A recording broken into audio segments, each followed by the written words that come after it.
আজ সকালে নতুন নেইল পলিশ লাগিয়েছিলাম। গোলাপি রং। ছেলে বলেছিল খুব সুন্দর লাগছে। দুপুরে তার জন্য খেতে দিচ্ছিলাম। সে মুখ হা করে খাওয়ার জন্য বসেছিল। আমি চামচ দিয়ে ভাত তুলে তার মুখের কাছে নিয়ে গেলাম। হঠাৎ সে আমার হাত ধরে আমার তর্জনী আঙুলটা মুখে নিয়ে চুষে নিল। আমি চমকে উঠে হাত সরিয়ে নিলাম। বললাম, এ কি করিস? সে বলল, মা, তোমার নেইল পলিশের গন্ধ এত সুন্দর যে নিজেকে সামলাতে পারিনি। আমি বললাম, এসব কি বলিস? লজ্জা করে না? সে আমার হাত আবার ধরল। বলল, মা, তুমি যখন নিজেকে সুন্দর করে সাজাও, আমি তখন তোমাকে শুধু মা হিসেবে দেখি না। তোমার এই রূপ, তোমার এই সাজসজ্জা, এসব আমাকে পাগল করে দেয়। আমি তোমাকে একজন নারী হিসেবে ভালোবাসি। তুমি আমার স্ত্রী হও, বিয়ে করো আমাকে। খাবারের প্লেট টেবিলে রাখা রইল, কিন্তু আমার ক্ষুধা কোথায় যেন মিলিয়ে গেল। এই গল্পটি সম্পূর্ণ শুনলে আপনাদের পানি অটোমেটিক বের হয়ে যাবে, সো যত দ্রুত সম্ভব হাতের কাছে টিস্যু নিয়ে বসে পড়ুন। বিছানার চাদর যেন নষ্ট না হয় সেটা সম্পূর্ণ খেয়াল রাখার অনুরোধ জানিয়ে গল্পটি এখন শুরু করব। তার আগে সর্বশেষ অনুরোধ, দয়া করে এমন পানি বের করার গল্প নিয়মিত শুনতে আমাদের চ্যানেলটি সকলেই সাবস্ক্রাইব করুন। ধন্যবাদ। হ্যালো বন্ধুরা, আমার নাম মালিকা খান। আমার বয়স ৪১ বছর। আমার স্বামীর নাম রহিম খান, বয়স ৪৭ বছর। আমাদের ২ সন্তান, তানভীর আর সানিয়া। তানভীর ২০ বছর বয়সী, ইউনিভার্সিটিতে পড়ে। সানিয়া ১৩ বছর বয়সী, হাই স্কুলে যায়। কিন্তু আসল ব্যাপারটা হল, সেদিন তানভীর যা করেছিল তার পেছনে ছিল একটা বিশাল রহস্য। আমার নেইল পলিশের গন্ধে আসলে মিশে ছিল এক ধরনের বিষাক্ত পদার্থ যা তার মস্তিষ্কে প্রভাব ফেলেছিল। এই রাসায়নিক পদার্থটি এসেছিল আমাদের বাড়ির কাছের একটি গোপন ল্যাবরেটরি থেকে। গল্পটা শুরু হয়েছিল ৩ মাস আগে। আমাদের এলাকায় নতুন একটি কসমেটিক্সের দোকান খুলেছিল। দোকানের নাম ছিল মায়াবী বিউটি পার্লার। সেখানকার মালিক ছিল এক রহস্যময় মহিলা, নাম তার ছিল রেশমা বেগম। তার বয়স হবে ৫০-এর কাছাকাছি। কিন্তু দেখতে মনে হতো ৩০-এর মতো। সবসময় কালো পোশাক পরে থাকত আর তার চোখে ছিল এক অদ্ভুত ঔজ্জ্বল্য। রেশমা বেগম আমাকে বিনামূল্যে একটি স্পেশাল নেইল পলিশ দিয়েছিল। বলেছিল এটা তার নিজের তৈরি, একদম নতুন ফর্মুলা। আমি প্রথমে সন্দেহ করেছিলাম, কিন্তু পরে ভেবেছিলাম বিনামূল্যের জিনিস তো ক্ষতি কি। কিন্তু সেটাই ছিল আমার সবচেয়ে বড় ভুল। যেদিন তানভীর আমার আঙুল চুষেছিল সেদিনই আমি বুঝতে পেরেছিলাম কিছু একটা গণ্ডগোল আছে। তানভীর সারাদিন অদ্ভুত আচরণ করছিল। কখনো হাসছিল অয়থা, কখনো একা একা কথা বলছিল, কখনো আবার দেয়ালের দিকে তাকিয়ে থাকত। সন্ধেবেলায় তানভীর আমার কাছে এসে বলল, মা, আমার মাথায় অদ্ভুত সব ছবি আসছে। মনে হচ্ছে আমি যেন অন্য কোনো জগতে চলে গেছি। সেখানে সব কিছু উল্টোপাল্টা। গাছেরা কথা বলছে, পশুরা উঠছে, আর মানুষরা মাটির নিচে থাকছে গি। আমি প্রথমে ভেবেছিলাম ও পড়াশোনার চাপে হয়তো অসুস্থ হয়ে পড়েছে। কিন্তু পরদিন সকালে যখন দেখলাম তানভীর ঘুমের মধ্যে অদ্ভুত ভাষায় কথা বলছে, তখন বুঝলাম ব্যাপারটা গুরুতর। আমি ডাক্তারের কাছে নিয়ে গেলাম তানভীরকে। ডাক্তার পরীক্ষা করে বললেন, আপনার ছেলের রক্তে এক ধরনের অজানা রাসায়নিক পদার্থ পাওয়া গেছে। এটা কোনো প্রাকৃতিক উপাদান নয়, কৃত্রিমভাবে তৈরি। কিন্তু এমন কোনো পদার্থ আমি আগে কখনো দেখিনি। ডাক্তারের কথা শুনে আমার মাথায় বাজ পড়ল। হঠাৎ করে মনে পড়ল রেশমা বেগমের কথা আর সেই স্পেশাল নেইল পলিশের কথা। আমি দৌড়ে বাড়িতে এসে নেইল পলিশের বোতলটা নিয়ে একটা ল্যাবে পরীক্ষা করাতে দিলাম। ৩ দিন পর রিপোর্ট পেলাম। তাতে লেখা ছিল যে নেইল পলিশে মিশানো আছে এক ধরনের হ্যালুসিনোজেনিক কেমিক্যাল যা স্পর্শের মাধ্যমে শরীরে প্রবেশ করতে পারে। এই কেমিক্যালের নাম ছিল মায়াবিন ৭৭। এটা এক ধরনের মাইন্ড কন্ট্রোল ড্রাগ। আমি সঙ্গে সঙ্গে পুলিশে খবর দিলাম। কিন্তু যখন পুলিশ গিয়ে দেখল মায়াবী বিউটি পার্লার তখন সম্পূর্ণ খালি। রেশমা বেগম কোথায় যেন উধাও হয়ে গেছে। দোকানে শুধু পড়ে ছিল কিছু ভাঙা আয়না আর ছোট ছোট কাচের টুকরো। পুলিশ তদন্ত করে জানতে পারল যে রেশমা বেগম আসলে একটি আন্তর্জাতিক চোরাকারবারি চক্রের সদস্য। তারা বিভিন্ন দেশে মাইন্ড কন্ট্রোল ড্রাগ তৈরি করে বিক্রি করত। তাদের উদ্দেশ্য ছিল মানুষের মস্তিষ্ক নিয়ন্ত্রণ করে তাদের দিয়ে অপরাধমূলক কাজ করানো। কিন্তু গল্পটা এখানেই শেষ নয়। তানভীরের অবস্থা দিন দিন খারাপ হতে লাগল। সে সারাক্ষণ বিটবিট করে অদ্ভুত সব কথা বলত। কখনো বলত সে স্বপ্নে দেখছে যে রেশমা বেগম তাকে ডাকছে। কখনো আবার বলত যে সে একটা গুপ্ত সুড়ঙ্গ দেখতে পাচ্ছে যেটা আমাদের বাড়ির নিচ দিয়ে গেছে। একদিন রাতে তানভীর ঘুমের মধ্যে উঠে বাইরে যেতে চেষ্টা করল। আমি তাকে থামিয়ে জিজ্ঞেস করলাম, কোথায় যাচ্ছিস? সে উত্তর দিল, মা, রেশমা খালা ডাকছে। বলছে গুপ্তধনের জায়গা দেখিয়ে দেবে গু। আমি বুঝলাম যে ড্রাগের প্রভাবে তানভীরের মস্তিষ্কে ভুল সিগন্যাল যাচ্ছে। তাকে হাসপাতালে ভর্তি করালাম। ডাক্তাররা নিয়মিত ট্রিটমেন্ট দিতে লাগলেন। হাসপাতালে থাকার সময় তানভীর একদিন আমাকে বলল, মা, আমি স্বপ্নে দেখেছি যে আমাদের বাড়ির পেছনের বাগানে একটা গোপন কক্ষ আছে। সেখানে রেশমা খালা অনেক অদ্ভুত জিনিস লুকিয়ে রেখেছে গু। প্রথমে আমি ভেবেছিলাম এগুলো হ্যালুসিনেশন। কিন্তু কৌতূহলবশত একদিন আমি বাগানে খোঁজাখুঁজি করলাম। আশ্চর্যের ব্যাপার হল, আসলেই বাগানের এক কোণে মাটি কিছুটা নরম ছিল। মনে হলো যেন কেউ এখানে মাটি খুঁড়ে আবার ভরাট করেছে। আমি স্বামী রহিমকে ডেকে বিষয়টা জানালাম। আমরা দুজনে মিলে সেখানে খোঁড়াখুঁড়ি শুরু করলাম। প্রায় ৩ ফুট খোঁড়ার পর একটা কাঠের বাক্স পেলাম। বাক্সটা খুলে দেখি ভেতরে আছে অনেকগুলো কাচের বোতল, কিছু কাগজপত্র আর একটা ডায়েরি। ডায়েরিটা খুলে পড়তে শুরু করলাম। সেখানে লেখা ছিল রেশমা বেগমের সব পরিকল্পনা। সে এই এলাকার অনেক মানুষকে তার বানানো ড্রাগ দিয়েছিল। তার উদ্দেশ্য ছিল একটা বড় ডাকাতির দল তৈরি করা। সে চেয়েছিল মানুষের মস্তিষ্ক নিয়ন্ত্রণ করে তাদের দিয়ে শহরের বড় ব্যাংক ডাকাতি করাতে। কিন্তু ডায়েরিতে আরও অনেক চমকপ্রদ তথ্য ছিল। রেশমা বেগম আসলে একা কাজ করত না। তার সাথে ছিল আরও ৫ জন। তারা বিভিন্ন শহরে এই ধরনের বিউটি পার্লার খুলে একই কাজ করত। সবচেয়ে অবাক করা বিষয় হল, ডায়েরিতে লেখা ছিল যে আমাদের এলাকার অনেক মানুষই তাদের ড্রাগের শিকার হয়েছিল।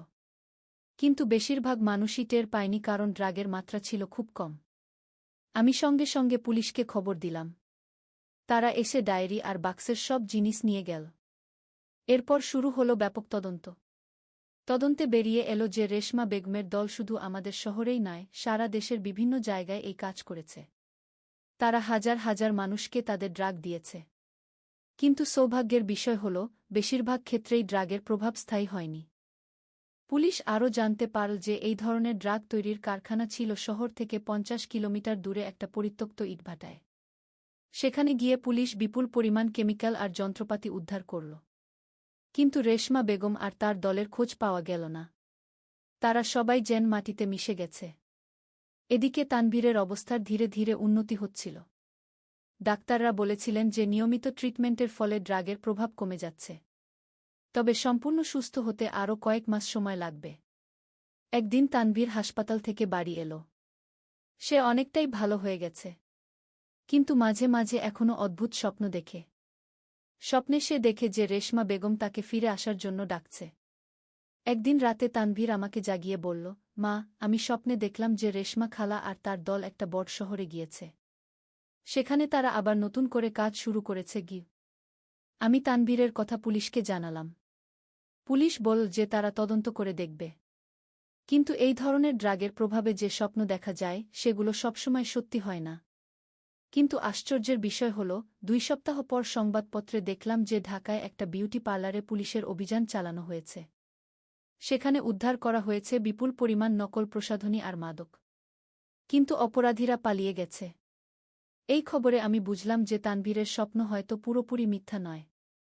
ড্রাগের প্রভাবে তার মস্তিষ্কে যে সিগন্যাল যাচ্ছে, সেটা হয়তো রেশমা বেগমের সাথে কোনোভাবে যুক্ত। আমি এই বিষয়ে একজন মনোবিজ্ঞানীর সাথে কথা বললাম। তিনি বললেন, এই ধরনের মাইন্ড কন্ট্রোল ড্রাগ এমনভাবে কাজ করে যে এটা মস্তিষ্কে এক ধরনের রিসিভার তৈরি করে। যারা এই ড্রাগ তৈরি করে, তারা চাইলে দূর থেকেও সেই রিসিভারে সিগন্যাল পাঠাতে পারে গু। এই কথা শুনে আমার আরও ভয় হল। মানে রেশমা বেগম চাইলে এখনও তানভীরের মস্তিষ্কে প্রভাব ফেলতে পারে? মনোবিজ্ঞানী বললেন, হ্যাঁ, এটা সম্ভব। তবে নিয়মিত ট্রিটমেন্টের ফলে এই রিসিভারের ক্ষমতা কমে যায়। আর কয়েক মাস ট্রিটমেন্ট চালিয়ে গেলে এই সংযোগ সম্পূর্ণভাবে বন্ধ হয়ে যাবে গু। এরপর থেকে আমি তানভীরের যত্ন নিতে লাগলাম আরও বেশি করে। সে নিয়মিত ডাক্তারের কাছে যেত, ওষুধ খেত আর ফিজিওথেরাপি করত। কয়েক মাস পর তানভীর প্রায় সুস্থ হয়ে গেল। সে আবার কলেজে যেতে শুরু করল। কিন্তু এখনও মাঝে মাঝে অদ্ভুত স্বপ্ন দেখে। একদিন সানিয়া আমাকে বলল, আম্মু, আমার একটা বান্ধবী বলেছে যে তাদের এলাকায় একটা নতুন বিউটি পার্লার খুলেছে। সেখানকার মালিক নাকি খুবই সুন্দর প্রসাধনী বানায় গু। সানিয়ার কথা শুনে আমার গায়ের লোম খাড়া হয়ে গেল। আমি জিজ্ঞেস করলাম, সেই পার্লারের নাম কি? সানিয়া বলল, স্বপ্নিল বিউটি কর্নার গু। আমি সঙ্গে সঙ্গে পুলিশকে ফোন করলাম। তাদের জানালাম নতুন বিউটি পার্লারের কথা। পুলিশ বলল তারা খোঁজখবর নেবে। পরদিন পত্রিকায় দেখলাম যে স্বপ্নিল বিউটি কর্নার থেকে পুলিশ একজন সন্দেহভাজন মহিলাকে গ্রেফতার করেছে।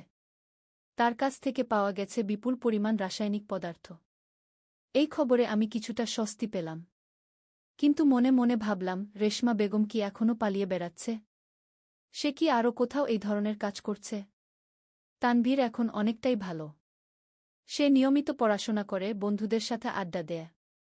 কিন্তু আমি জানি যে এই ঘটনার প্রভাব তার মনে রয়ে গেছে।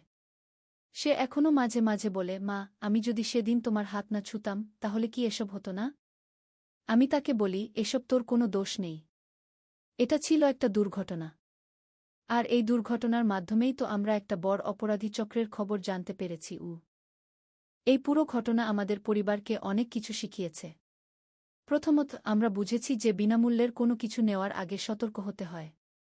দ্বিতীয়ত, পরিবারের কোনো সদস্যের আচরণে যদি হঠাৎ পরিবর্তন দেখা যায়, তাহলে সঙ্গে সঙ্গে বিশেষজ্ঞের পরামর্শ নিতে হয়। আর সবচেয়ে বড় যে শিক্ষা পেয়েছি সেটা হলো যে আমাদের চারপাশে এমন অনেক অপরাধী থাকতে পারে যারা সাধারণ মানুষের ছদ্মবেশে থেকে নানা ধরনের ক্ষতি করার চেষ্টা করে। তাই সব সময় সতর্ক থাকতে হয়। আজকে তানভীর আমাকে বলল, মা, আমি একটা গবেষণা করতে চাই। এই ধরনের ড্রাগ যাতে আর কেউ বানাতে না পারে সেজন্য আমি কেমিস্ট্রিতে বিশেষ পড়াশোনা করব। তানভীরের এই সিদ্ধান্তে আমি খুশি হয়েছি। একটা খারাপ অভিজ্ঞতা থেকে সে ভালো কিছু করার অনুপ্রেরণা পেয়েছে। কিন্তু গল্পের আসল মোড় ঘুরল 6 মাস পর। একদিন সকালে আমি দেখলাম যে আমাদের বাড়ির সামনে একটা অদ্ভুত চিহ্ন আঁকা। চিহ্নটা দেখতে অনেকটা সর্পিল আকৃতির, আর তার মাঝখানে একটা চোখের মতো দাগ। আমি প্রথমে ভেবেছিলাম হয়তো কোনো বাচ্চা খেলতে খেলতে এঁকেছে।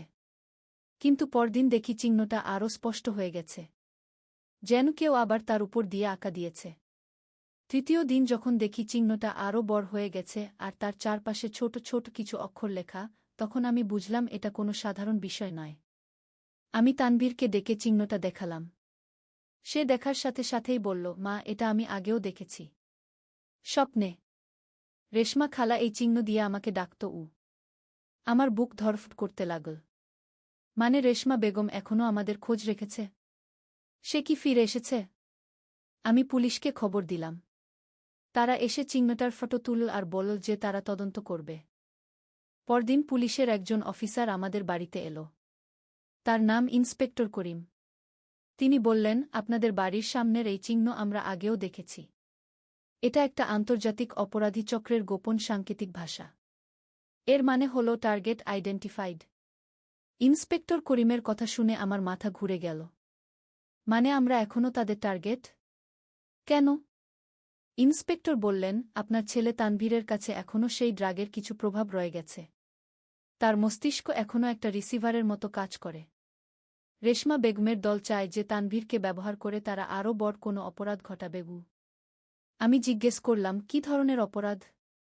ইন্সপেক্টর বললেন, আমাদের গোয়েন্দা তথ্য অনুযায়ী তারা শহরের কেন্দ্রীয় ব্যাংকে একটা বড় ডাকাতির পরিকল্পনা করছে। তানভীরকে তারা ব্যবহার করতে চায় একটা ইনসাইড ইনফরমার হিসেবে।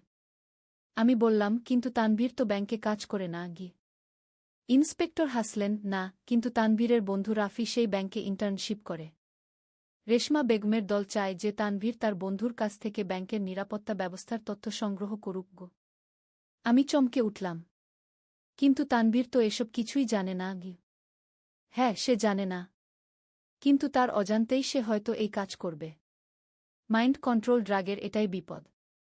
মানুষ বুঝতেই পারে না যে তার মস্তিষ্ক নিয়ন্ত্রিত হচ্ছে। ইন্সপেক্টর আরও বললেন, আমরা চাই যে আপনারা আমাদের সাথে সহযোগিতা করুন। আমরা একটা ফাঁদ পাতব। তানভীরের মাধ্যমে আমরা রেশমা বেগমের দলকে ধরার চেষ্টা করব। আমি বললাম, কিন্তু এতে তানভীরের বিপদ হবে না তো? আমরা সব রকম সতর্কতা অবলম্বন করব। তানভীরের সাথে সব সময় আমাদের গুপ্তচর থাকবে। আমি রহিমের সাথে কথা বলে সিদ্ধান্ত নিলাম যে আমরা পুলিশকে সাহায্য করব। তানভীরকে আমরা সব কিছু খুলে বললাম। তানভীর প্রথমে ভয় পেয়েছিল। কিন্তু পরে সে বলল, মা, যারা আমার সাথে এমন করেছে তাদের শাস্তি হওয়া দরকার। আমি পুলিশকে সাহায্য করব। এরপর শুরু হলো একটা রোমাঞ্চকর অভিযান। পুলিশ তানভীরকে একটা বিশেষ যন্ত্র দিল যেটা তার কথাবার্তা রেকর্ড করবে। তাকে নির্দেশ দেওয়া হলো যে সে স্বাভাবিকভাবে তার বন্ধু রাফির সাথে কথা বলবে। কয়েকদিন পর তানভীর এসে বলল, মা, আমার মাথায় আবার অদ্ভুত চিন্তা আসছে। মনে হচ্ছে যেন কেউ আমাকে রাফির কাছে ব্যাংকের কথা জিজ্ঞেস করতে বলছে। আমি বুঝলাম যে রেশমা বেগমের দল আবার তানভীরের মস্তিষ্কে সিগন্যাল পাঠানো শুরু করেছে। তানভীর পরদিন রাফির সাথে দেখা করল। তার সাথে ছিল পুলিশের একজন গুপ্তচর সাধারণ পোশাকে। রাফির সাথে কথা বলার সময় তানভীর নিজের অজান্তেই ব্যাংকের নিরাপত্তা ব্যবস্থা নিয়ে জিজ্ঞেস করতে লাগল। রাফি বন্ধু ভেবে অনেক কিছুই বলে দিল। এই কথোপকথন রেকর্ড করে পুলিশ বুঝল যে রেশমা বেগমের দল সত্যিই একটা বড় ডাকাতির পরিকল্পনা করছে। ইন্সপেক্টর করিম আমাদের বললেন, এখন আমাদের অপেক্ষা করতে হবে। তারা যখন তানভীরের সাথে সরাসরি যোগাযোগ করবে তখনই আমরা তাদের ধরতে পারব। এক সপ্তাহ অপেক্ষার পর একদিন রাতে তানভীর ঘুম থেকে উঠে আমার কাছে এলো। বলল, মা, রেশমা খালা আমাকে কাল সন্ধ্যায় পুরানো রেল স্টেশনে যেতে বলেছে। আমি সঙ্গে সঙ্গে ইন্সপেক্টর করিমকে ফোন করলাম। তিনি বললেন, এই তো সুযোগ, আমরা প্রস্তুত আছি। পরদিন সন্ধ্যায় তানভীর পুরানো রেল স্টেশনের দিকে রওনা দিল। তার সাথে গোপনে ছিল পুলিশের একটি দল। রেল স্টেশনে গিয়ে তানভীর দেখল যে সেখানে একটি কালো গাড়ি দাঁড়িয়ে আছে। গাড়ি থেকে একটি মহিলার আওয়াজ ভেসে এলো, তানভীর, এদিকে এসো। তানভীর কাছে গিয়ে দেখল যে গাড়িতে বসে আছে রেশমা বেগম। কিন্তু তার চেহারা আগের মতো নেই। চুল কেটে ছোট করেছে, রং পাল্টেছে। কিন্তু চোখের সেই অদ্ভুত ঔজ্জ্বল্য এখনও আছে। রেশমা বেগম বলল, তানভীর, তুমি খুব ভালো কাজ করেছ। তোমার বন্ধুর কাছ থেকে যে তথ্য পেয়েছি সেটা খুবই কাজের। এখন তোমাকে আরও একটা কাজ করতে হবে। তানভীর জিজ্ঞেস করল, কি কাজ? তোমাকে আগামীকাল সেই ব্যাংকে গিয়ে দেখতে হবে যে দুপুর 1-2টার সময় কতজন গার্ড থাকে। আর সিকিউরিটি ক্যামেরাগুলো কোথায় কোথায় আছে সেটাও দেখতে হবে। ঠিক এই মুহূর্তে চারদিক থেকে পুলিশ এসে গাড়িটা ঘিরে ফেল। হাত উপরে তুলুন, চিৎকার করে বল ইন্সপেক্টর করিম। রেশমা বেগম প্রথমে চমকে গেলেও পরে হেসে বলল, তোমরা ভেবেছ আমাকে এত সহজে ধরতে পারবে? আমি তো জানতামই যে এটা একটা ফাঁদ। তার কথা শুনেই আমি বুঝলাম যে কিছু একটা গণ্ডগোল আছে। রেশমা বেগম যদি জানতই যে এটা ফাঁদ, তাহলে সে এলো কেন? হঠাৎ করে গাড়ির পেছন থেকে ধোঁয়া বের হতে লাগল। ঘন সাদা ধোঁয়া। কিছুক্ষণের মধ্যে চারদিক ধোঁয়ায় ভরে গেল। পুলিশ কিছুই দেখতে পাচ্ছিল না। ধোঁয়া কাটলে দেখা গেল যে গাড়িটা খালি। রেশমা বেগম আবার পালিয়ে গেছে। কিন্তু গাড়িতে পড়ে রয়েছে একটা চিঠি। চিঠিতে লেখা, আমি জানতাম তোমরা আমাকে ধরার চেষ্টা করবে। কিন্তু আমার আসল উদ্দেশ্য ছিল তানভীরকে আবার আমার নিয়ন্ত্রণে আনা। আজকে সে আমার সামনে এসেছে। এখন আমি তার মস্তিষ্কে আরও শক্তিশালী সিগন্যাল পাঠাতে পারব। খুব শীঘ্রই সে আমার একটা অনুগত সেবক হয়ে উঠবে। এই চিঠি পড়ে আমার মাথায় যেন বজ্রপাত হল। মানে আজকের এই মিটিং আসলে রেশমা বেগমের আরেকটা পরিকল্পনা ছিল। ইন্সপেক্টর করিম বললেন, আমরা এই সম্ভাবনার কথা ভাবতে পারিনি। রেশমা বেগম সত্যিই খুব চালাকু। বাড়িতে ফিরে এসে আমি দেখি তানভীর আগের চেয়ে অন্যরকম আচরণ করছে। সে খুব বেশি কথা বলছে না, সারাক্ষণ চুপচাপ থাকছে। পরদিন সকালে তানভীর আমাকে বলল, মা, আমি একটু বাইরে যাব। আমি জিজ্ঞেস করলাম, কোথায়? শুধু একটু ঘুরতে। কিন্তু তানভীরের চোখে মুখে একটা অদ্ভুত ভাব। মনে হলো যেন সে কোনো কিছু গোপন করছে। আমি তাকে একা যেতে দিলাম না। বললাম, আমিও সাথে যাব। তানভীর প্রথমে আপত্তি করল, কিন্তু পরে রাজি হল। আমরা বের হলাম। তানভীর আমাকে নিয়ে শহরের কেন্দ্রের দিকে যেতে লাগল। আমি বুঝতে পারছিলাম যে সে একটা নির্দিষ্ট জায়গার দিকে যাচ্ছে। অবশেষে আমরা পৌঁছলাম সেন্ট্রাল ব্যাংকের সামনে। আমার সন্দেহ সত্যি হল। রেশমা বেগম সত্যিই তানভীরকে নিয়ন্ত্রণ করছে। আমি চুপি চুপি ইন্সপেক্টর করিমকে ফোন করলাম। তাকে জানালাম যে আমরা কোথায় আছি। তানভীর ব্যাংকের চারপাশে ঘুরতে লাগল। সে দেখছিল কোথায় কোথায় সিকিউরিটি ক্যামেরা আছে, কতজন গার্ড আছে। আমি তাকে জিজ্ঞেস করলাম, তুই এসব কি দেখছিস? তানভীর একটু চমকাল। তারপর বলল, কিছু না মা, শুধু এমনিই দেখছি। কিন্তু আমি বুঝতে পারছিলাম যে তার মস্তিষ্কে কেউ নির্দেশ দিচ্ছে। হঠাৎ তানভীর বলল, মা, আমার মাথা ব্যথা করছে। আমরা বাড়ি চলো। বাড়ি ফিরে আসার পর ইন্সপেক্টর করিম এলেন। তিনি তানভীরকে পরীক্ষা করে বললেন, রেশমা বেগমের দল এখন তানভীরের মস্তিষ্কে অনেক বেশি শক্তিশালী সিগন্যাল পাঠাচ্ছে। এভাবে চলতে থাকলে তানভীর সম্পূর্ণভাবে তাদের নিয়ন্ত্রণে চলে যাবে। আমি ভয়ে ভয়ে জিজ্ঞেস করলাম, তাহলে এখন কি করা যায়? আমাদের একটাই উপায়। তানভীরকে এমন একটা জায়গায় রাখতে হবে যেখানে কোনো ইলেকট্রনিক সিগন্যাল পৌঁছাতে পারবে না। ইন্সপেক্টর আমাদের একটা গোপন আশ্রয়কেন্দ্রে নিয়ে গেলেন। সেটা ছিল শহর থেকে অনেক দূরে একটা পাহাড়ের উপর। সেই জায়গাটা ইলেকট্রনিক সিগন্যাল প্রুফ। সেখানে তানভীরের অবস্থার দ্রুত উন্নতি হতে লাগল। কয়েক দিনের মধ্যেই সে আগের মতো হয়ে গেল। কিন্তু আমরা জানতাম যে এটা একটা অস্থায়ী সমাধান। রেশমা বেগমকে ধরতে না পারলে তানভীর কখনোই সম্পূর্ণ নিরাপদ থাকবে না। একদিন ইন্সপেক্টর করিম একটা খবর নিয়ে এলেন। আমরা রেশমা বেগমের দলের আরেকজন সদস্যকে ধরেছি। তার কাছ থেকে জানতে পেরেছি যে তাদের মূল ঘাঁটি কোথায়। কোথায়? আমি উৎসুক হয়ে জিজ্ঞেস করলাম। পোর্ট এলাকার একটা পরিত্যক্ত গোডাউনে। আমরা আগামীকাল রাতে অভিযান চালাব। পরদিন রাতে পুলিশের একটি বিশেষ দল সেই গোডাউনে অভিযান চালাল। সেখানে তারা পেল একটি অত্যাধুনিক ল্যাবরেটরি, বিপুল পরিমাণ কেমিক্যাল আর মাইন্ড কন্ট্রোল যন্ত্রপাতি। কিন্তু রেশমা বেগম আবারও পালিয়ে গেছে। তবে তার দলের বাকি সবাইকে ধরা হয়েছে। পুলিশ জানতে পারল যে রেশমা বেগম দেশ ছেড়ে পালিয়ে গেছে। আপাতত সে আর কোনো বিপদ নেই। এরপর তানভীর ধীরে ধীরে স্বাভাবিক জীবনে ফিরে এল। তার মস্তিষ্ক থেকে সেই রিসিভারের প্রভাব সম্পূর্ণভাবে কেটে গেল। আজ 2 বছর পর তানভীর কেমিস্ট্রিতে অনার্স করছে। সে তার প্রতিজ্ঞা অনুযায়ী মাইন্ড কন্ট্রোল ড্রাগ নিয়ে গবেষণা করছে যাতে ভবিষ্যতে এই ধরনের অপরাধ আর না হয়। সানিয়া এখন ক্লাস 9-এ পড়ে। সে খুব সচেতন। কোনো অচেনা মানুষের দেওয়া কিছু গ্রহণ করে না। আর আমি এখনও মাঝে মাঝে ভয় পাই। বিশেষ করে যখন কোনো নতুন বিউটি পার্লার বা কসমেটিক্সের দোকান দেখি। কিন্তু আমি জানি যে সতর্ক থাকলে এবং পরিবারের সাথে সব কিছু শেয়ার করলে যে কোনো বিপদ মোকাবেলা করা যায়। এই পুরো অভিজ্ঞতা আমাদের পরিবারকে আরও কাছে এনেছে। আমরা এখন একে অপরের সাথে সব কিছু খোলাখুলি আলোচনা করি। আর সবচেয়ে গুরুত্বপূর্ণ বিষয় হল, আমরা বুঝেছি যে আমাদের চারপাশে অনেক বিপদ থাকতে পারে, কিন্তু সঠিক সময়ে সঠিক পদক্ষেপ নিলে সেই বিপদ এড়ানো সম্ভব। আর সেই নেইল পলিশের বোতলটা? সেটা এখন পুলিশের প্রমাণ হিসেবে রাখা আছে। যখনই আমি সেই গোলাপি রংটা দেখি, তখনই মনে পড়ে যায় যে কিভাবে একটা ছোট্ট বিষয় থেকে শুরু হয়েছিল এত বড় একটা অ্যাডভেঞ্চার। কিন্তু আমার মনে হয় এই গল্প এখানেই শেষ নয়।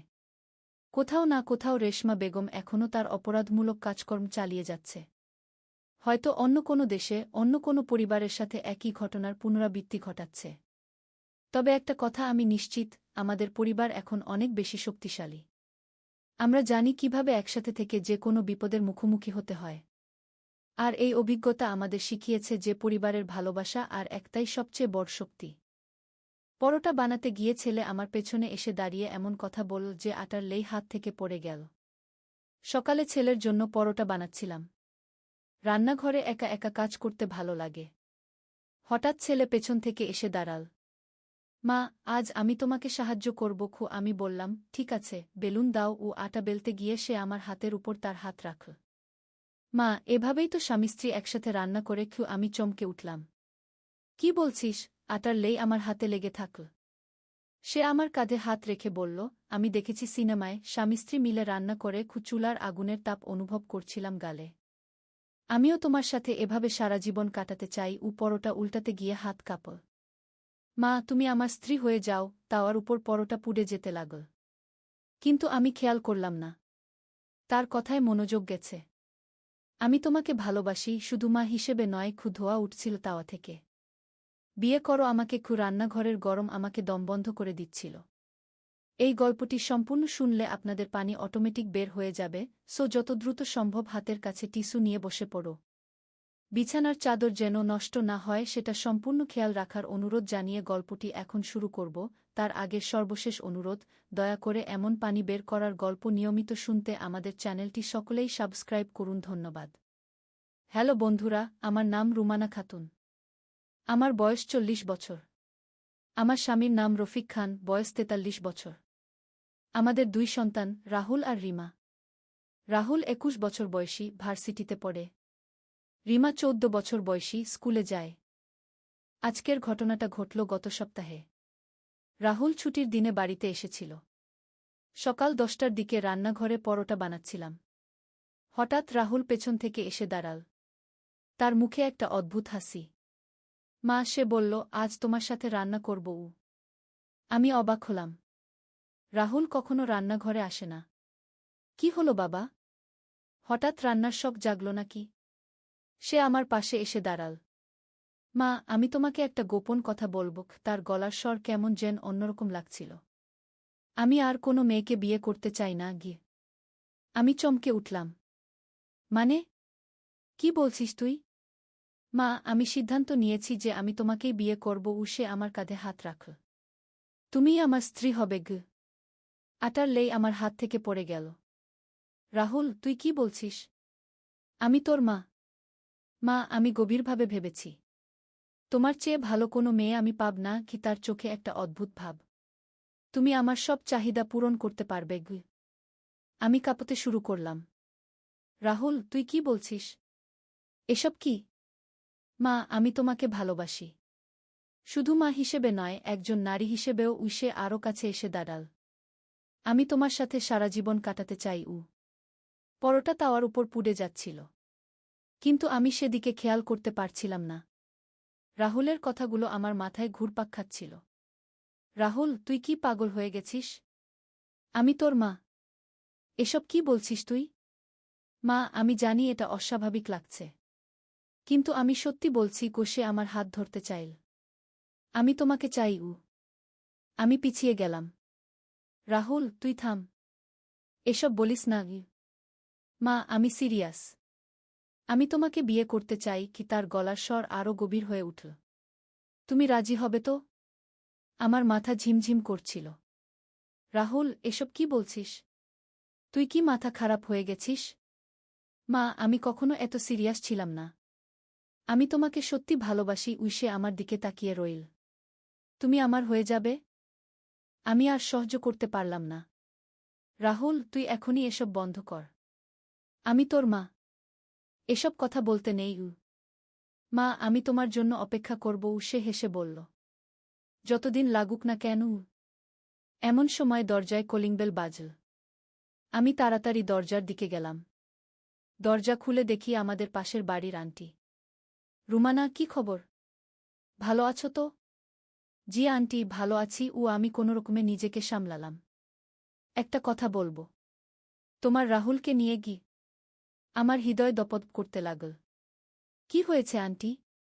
আসলে গতকাল রাতে আমি দেখলাম রাহুল অদ্ভুত আচরণ করছে। সে বারবার তোমার ঘরের জানালার দিকে তাকিয়ে থাকে। আমার শরীর ঠান্ডা হয়ে গেল। কি বলছেন আন্টি? রুমানা, আমি মনে করি রাহুলের কিছু সমস্যা হয়েছে। তার আচরণ স্বাভাবিক নয়। আন্টি চলে যাওয়ার পর আমি রান্নাঘরে ফিরে গেলাম। রাহুল সেখানে ছিল না। কিন্তু তাওয়ার উপর একটা কাগজ পড়ে আছে। আমি কাগজটা তুলে পড়লাম। মা, আমি জানি তুমি এখন বুঝতে পারছ না। কিন্তু আমি সত্যি তোমাকে ভালোবাসি। আমি অপেক্ষা করব। একদিন তুমি আমার হয়ে যাবে। তোমার রাহুল। আমার হাত কাঁপছিল। এসব কি হচ্ছে? রাহুল কেন এমন আচরণ করছে? বিকেলে রফিক বাড়ি ফিরল। আমি সব কিছু তাকে বললাম। রফিক প্রথমে বিশ্বাস করতে পারল না। রুমানা, তুমি নিশ্চয়ই ভুল বুঝেছ। রাহুল এমন কিছু বলতে পারে না। রফিক, আমি সত্যি বলছি। রাহুল এসব বলেছে। রফিক গম্ভীর হয়ে গেল। রাহুল কোথায়? জানি না। দুপুর থেকে দেখি না। সন্ধেবেলা রাহুল বাড়ি ফিরল। রফিক তাকে ডেকে নিল। রাহুল, তুমি আজ তোমার মায়ের সাথে কি কথা বলেছ? রাহুল হেসে বলল, বাবা, আমি মায়ের সাথে রান্না করার কথা বলেছি। আর কিছু বলনি? না বাবা, আর কিছু বলিনি। রাহুল নির্দোষভাবে হাসল। কিন্তু তার চোখে যে ভাবটা ছিল সেটা আমি ভুলতে পারছিলাম না। মনে হচ্ছিল সে মিথ্যা বলছে। রাতে রফিক আমাকে বলল, রুমানা, তুমি নিশ্চয়ই ভুল বুঝেছ। রাহুল এমন কিছু বলবে না। কিন্তু আমি জানতাম যে আমি ভুল বুঝিনি। রাহুল সত্যিই সেসব কথা বলেছিল। পরের কয়েকদিন রাহুল স্বাভাবিকভাবেই আচরণ করল। কিন্তু আমি লক্ষ্য করলাম যে সে আমার দিকে অন্যরকমভাবে তাকায়। তার চোখে একটা অদ্ভুত ভাব থাকে। একদিন রিমা স্কুল থেকে ফিরে বলল, মা, রাহুল ভাই আজ স্কুলের সামনে দাঁড়িয়েছিল। সে আমাকে তোমার সম্পর্কে কিছু প্রশ্ন করেছে। কি ধরনের প্রশ্ন? সে জানতে চেয়েছে তুমি কখন একা থাকো, কখন বাজারে যাও, এসব। আমার ভয় আরও বেড়ে গেল। রাহুল কেন রিমাকে এসব প্রশ্ন করছে? সেদিন রাতে আমি জেগে থাকলাম। রাত ৩টার দিকে শুনলাম কেউ যেন আমার ঘরের দরজার কাছে পায়চারি করছে। আমি চুপচাপ শুনতে থাকলাম। কিছুক্ষণ পর আওয়াজ থেমে গেল। সকালে উঠে দেখি আমার ড্রেসিং টেবিলের উপর একটা গোলাপ ফুল রাখা। আমি নিশ্চিত যে গতকাল সেখানে কোনো ফুল ছিল না। আমি রফিককে সব কিছু বললাম। রফিক এবার গুরুত্বের সাথে শুনুন। রুমানা, আমি মনে করি আমাদের রাহুলকে কোনো ডাক্তার দেখানো উচিত। কিন্তু রাহুল ডাক্তার দেখাতে রাজি হল না। সে বলল, আমার কোনো সমস্যা নেই, আমি একদম ভালো আছি। পরের দিন আমি একা বাড়িতে ছিলাম। রিমা স্কুলে, রফিক অফিসে, রাহুল কলেজে যাওয়ার কথা। কিন্তু দুপুরের দিকে সে বাড়ি ফিরে। মা, আজ ক্লাস ছিল না। সে আমার দিকে তাকিয়ে হাসে। আমি অস্বস্তি বোধ করলাম। তুই দুপুরে খাবি? হ্যাঁ মা, কিন্তু তার আগে আমি তোমার সাথে একটু কথা বলতে চাই। আমার হৃদয় দপদ করতে লাগল। কি কথা? মা, আমি গতবার যা বলেছিলাম সেটা নিয়ে কি সে কাছে এসে দাঁড়ায়? আমি এখনো সেই কথায় আছি। রাহুল, আমি তোকে আগেই বলেছি। মা, আমি জানি এটা কঠিন, কিন্তু আমি তোমার জন্য অপেক্ষা করব। সে আমার হাত ধরতে চাই। আমি পিছিয়ে গেলাম। রাহুল, তুই এসব ভুলে যা। এসব স্বাভাবিক নয়। মা, আমার কাছে এটাই স্বাভাবিক। তার চোখে একটা অদ্ভুত চমক। আমি তোমাকে ছাড়া বাঁচতে পারবো না। এমন সময় হঠাৎ রাহুল থেমে গেল। তার মুখের ভাব পাল্টে গেল। সে মাথায় হাত দিয়ে বলল, মা, আমার মাথা ব্যথা করছে। কি হলো বাবা? মা, আমি কি বলছিলাম? সে বিভ্রান্ত চোখে আমার দিকে তাকাল। আমার কিছু মনে নেই। আমি অবাক হলাম। রাহুল কি সত্যিই ভুলে গেছে? তুই কিছু বলিসনি বাবা, শুধু মাথা ব্যথার কথা বলছিলি। রাহুল কপালে হাত দিয়ে বসে। মা, আমার মাথা খুব ব্যথা করছে, আর কেমন যেন ঝিমঝিম করছে। আমি তাকে ব্যথার ওষুধ দিলাম। কিছুক্ষণ পর সে ভালো হয়ে গেল, কিন্তু তার আচরণ একদম স্বাভাবিক হয়ে গেছে। মনে হচ্ছিল আগের সেই রাহুল নেই। সন্ধেবেলা রফিক বাড়ি ফিরলে আমি সব কিছু বললাম। রফিক চিন্তিত হয়ে পড়ল। রুমানা, আমার মনে হয় রাহুলের কোনো মানসিক সমস্যা হয়েছে। আমাদের অবশ্যই ডাক্তার দেখাতে হবে। পরের দিন আমরা রাহুলকে নিয়ে একজন মানসিক চিকিৎসকের কাছে গেলাম। ডাক্তার রাহুলের সাথে অনেকক্ষণ কথা বললেন। তারপর আমাদের বললেন, আপনাদের ছেলের পার্সোনালিটি ডিসঅর্ডার হয়েছে। এটা চিকিৎসায় ভালো হবে। ডাক্তার আমাদের বুঝিয়ে দিলেন যে রাহুলের মধ্যে দুইটা আলাদা ব্যক্তিত্ব কাজ করছে। একটা স্বাভাবিক রাহুল, আর আরেকটা যে অস্বাভাবিক আচরণ করে। এই ধরনের সমস্যা সাধারণত চাপ বা ট্রমার কারণে হয়। যে ডাক্তার বললেন, নিয়মিত থেরাপি আর ওষুধে এটা নিয়ন্ত্রণে থাকবে। আমরা স্বস্তির নিঃশ্বাস ফেললাম। কমপক্ষে এখন জানি যে সমস্যাটা কি। রাহুল নিয়মিত ডাক্তারের কাছে যেতে লাগল, ওষুধ খেতে লাগল। ধীরে ধীরে তার অবস্থার উন্নতি হতে লাগল। একদিন রাহুল আমার কাছে এসে বলল, মা, আমি সরি। আমি জানি আমি তোমাকে অনেক কষ্ট দিয়েছি। কিছু না বাবা, তুই ভালো হয়ে যা, সেটাই আমাদের চাওয়া। মা, আমার মনে নেই আমি কি বলেছি, কিন্তু আমি জানি সেগুলো খারাপ কিছু ছিল। রাহুল, তুই সুস্থ হয়ে যাবে। আমরা সবাই তোর পাশে আছি। সেই দিনের পর থেকে রাহুল আর কখনো সেই অদ্ভুত আচরণ করেনি। নিয়মিত চিকিৎসায় সে সম্পূর্ণ সুস্থ হয়ে উঠল। আজ রাহুল আবার কলেজে নিয়মিত যায়, বন্ধুদের সাথে খেলাধুলা করে, আমাদের সাথে স্বাভাবিকভাবে কথা বলে। সেই অদ্ভুত সময়টা আমরা সবাই ভুলে যেতে চেষ্টা করছি। কিন্তু আমি এখনো মাঝে মাঝে ভাবি, যদি আমরা সময়মতো চিকিৎসা না করাতাম তাহলে কি হতো? রাহুলের এই সমস্যা আরও বেড়ে যেত। এই ঘটনা আমাদের শিখিয়েছে যে মানসিক স্বাস্থ্য কত গুরুত্বপূর্ণ। যদি পরিবারের কোনো সদস্যের আচরণে অস্বাভাবিকতা দেখা যায়, তাহলে দেরি না করে ডাক্তারের কাছে নিয়ে যেতে হবে। আজ রাহুল ইউনিভার্সিটি থেকে পাশ করে একটা ভালো চাকরি পেয়েছে। একটা ভালো মেয়ের সাথে তার বিয়ে ঠিক হয়েছে। সবকিছু ঠিক হয়ে গেছে। মাঝে মাঝে রাহুল আমাকে বলে, মা, ধন্যবাদ যে তুমি আমার পাশে ছিলে। তুমি যদি ধৈর্য না রাখতে তাহলে আমি কখনো সুস্থ হতে পারতাম না গো। আমি তাকে বলি, বাবা, মা ছেলের সম্পর্ক এমনই। মা কখনো ছেলেকে ছেড়ে দিতে পারে না, যত বড় সমস্যাই হোক না কেন। আজ আমি বুঝতে পারি যে পারিবারিক ভালোবাসা আর ধৈর্যই পারে যে কোনো সমস্যার সমাধান করতে। আর সঠিক সময়ে সঠিক চিকিৎসা নিলে যে কোনো মানসিক সমস্যা ভালো হয়ে যায়। রাহুল এখন একজন সফল যুবক। তার একটা সুখী পরিবার আছে। আমাদের সাথে তার সম্পর্ক খুবই ভালো। সেই ভয়ঙ্কর সময়ের কথা আমরা কেউই আর মনে রাখি না। এই অভিজ্ঞতা আমাদের পরিবারকে আরও দৃঢ় করেছে। আমরা বুঝেছি যে পরিবারের সবাই মিলে থাকলে কোনো সমস্যাই বড় নয়। ভালোবাসা আর বোঝাপড়া দিয়ে সব সমস্যার সমাধান হয়। আজ যখন আমি এই গল্প বলছি তখন রাহুল আমার পাশেই বসে আছে। সে হাসতে হাসতে বলছে, মা, আমার কাছে এসব অবিশ্বাস্য লাগে। আমি কি করে এমন আচরণ করেছিলাম? আমি বলি, বাবা, সেই সময় তুই অসুস্থ ছিলি, এখন তুই সুস্থ। সেটাই আমাদের কাছে গুরুত্বপূর্ণ গু। রিমাও এখন বড় হয়েছে, সে স্কুলে ভালো রেজাল্ট করছে। আমাদের পরিবারে এখন শান্তি আর আনন্দ। রফিক প্রায় বলে, রুমানা, তোমার ধৈর্য আর বুদ্ধিমত্তার কারণেই আমরা এই কঠিন সময় পার করতে পেরেছি গু। আমি বলি, রফিক, পরিবারের জন্য একজন মা যা করতে পারে আমি শুধু তাই করেছি গু। আজ আমাদের বাড়িতে হাসি খুশির পরিবেশ। রাহুল বিয়ের প্রস্তুতি নিচ্ছে, রিমা পরীক্ষার জন্য পড়াশোনা করছে। কিন্তু এই সুখের মধ্যেও মাঝে মাঝে আমার মন খারাপ হয়। আমি ভাবি সেই দিনগুলোর কথা যখন রাহুল অসুস্থ ছিল। তখন আমার মনে হতো যেন আমি আমার ছেলেকে চিনি না। একদিন রাহুলের বিয়ের কার্ড ছাপানোর জন্য আমরা প্রেসে গেলাম।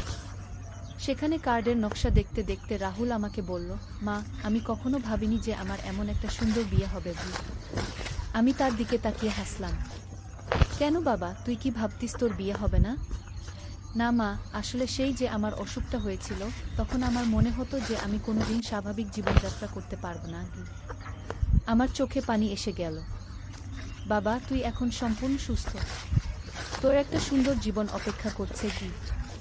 রাহুল আমার হাত ধরে বলল, মা, তুমি না থাকলে আমি কোনোদিনই সুস্থ হতে পারতাম না গি।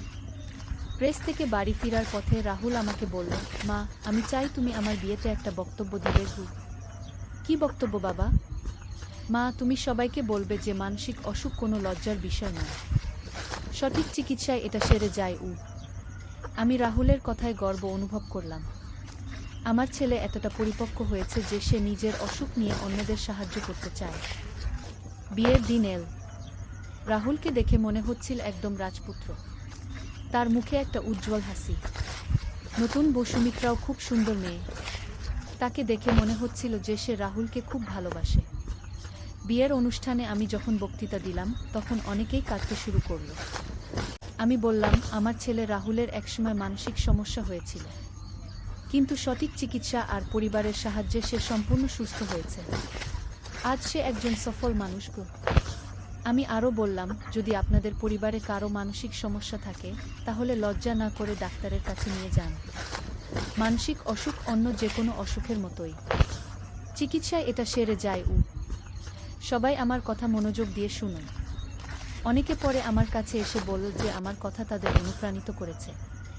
বিয়ের পর রাহুল আর সুমিত্রা আলাদা বাড়িতে থাকতে শুরু করল, কিন্তু প্রায়ই আমাদের বাড়িতে আসে। সুমিত্রা আমাকে মা বলে ডাকে আর অনেক যত্ন করে। একদিন সুমিত্রা আমাকে একা পেয়ে বলল, মা, রাহুল আমাকে তার অসুখের কথা বলেছে। আমি তাকে আরও বেশি ভালোবাসি এজন্য যে সে এত সাহসী। আমি সুমিত্রার কথা শুনে খুশি হলাম। বুমা, তুমি রাহুলকে যে সাপোর্ট দিচ্ছ সেটা অনেক বড় ব্যাপার গু। মা, আমি জানি যে রাহুল একজন ভালো মানুষ। তার অতীত আমার কাছে গুরুত্বপূর্ণ নয়, গুরুত্বপূর্ণ হচ্ছে তার বর্তমান গু। আজ রাহুল আর সুমিত্রার একটি সন্তানও হয়েছে, ছোট্ট একটা মেয়ে। নাম রেখেছে অনিকা। আমি দাদি হয়েছি। অনিকাকে দেখলে আমার মনে হয় যেন আমার সব কষ্ট ভুলে যায়। এই ছোট্ট মেয়েটির হাসি দেখলে মনে হয় যে জীবনে আর কোনো দুঃখ নেই। রাহুল একদিন বলল, মা, আমি চাই অনিকা বড় হয়ে একজন মানসিক চিকিৎসক হোক, যাতে সে অন্য মানুষদের সাহায্য করতে পারে গি। আমি বললাম, বাবা, অনিকা যা হতে চাইবে সেটাই হবে, আমরা তাকে সাপোর্ট করব। আজ যখন আমি পেছনে ফিরে তাকাই তখন মনে হয় যে জীবনে অনেক উত্থান পতন এসেছে, কিন্তু পরিবারের ভালোবাসা আর একতার কারণে আমরা সব কিছু সামলিয়ে উঠেছি। রফিক এখনো আমাকে বলে, রুমানা, তোমার মতো স্ত্রী আর মা পাওয়া আমার সৌভাগ্য। আমি বলি, রফিক, আমি শুধু আমার দায়িত্ব পালন করেছি। রিমাও এখন কলেজে পড়ে। সে খুব মেধাবী ছাত্রী। তার ইচ্ছা ডাক্তার হওয়ার। আমরা তাকে সব রকমের সাহায্য করছি। একদিন রিমা আমাকে বলল, মা, আমি রাহুল ভাইয়ের মতো হতে চাই। আমি অবাক হলাম। মানে? মা, রাহুল ভাই তার সমস্যা কাটিয়ে উঠেছে। আমিও জীবনে যে কোনো সমস্যার মোকাবেলা করতে পারব। আমার মেয়ের কথা শুনে আমার বুক গর্বে ভরে উঠল। আমার সন্তানরা এত পরিপক্ক হয়েছে। আজ আমাদের পুরো পরিবার খুশি। রাহুলের চাকরি ভালো চলছে। সুমিত্রাও একটা স্কুলে শিক্ষকতা করে। অনিকা দিন দিন বড় হচ্ছে। মাঝে মাঝে আমি ভাবি, যদি সেই সময় আমরা রাহুলকে ছেড়ে দিতাম তাহলে আজ এই সুখ পেতাম না। কিন্তু আমরা হাল ছাড়িনি। লড়াই করেছি আর জিতেছি। এই গল্পটি আমি আপনাদের বলছি যাতে আপনারা বুঝতে পারেন যে মানসিক স্বাস্থ্য কত গুরুত্বপূর্ণ।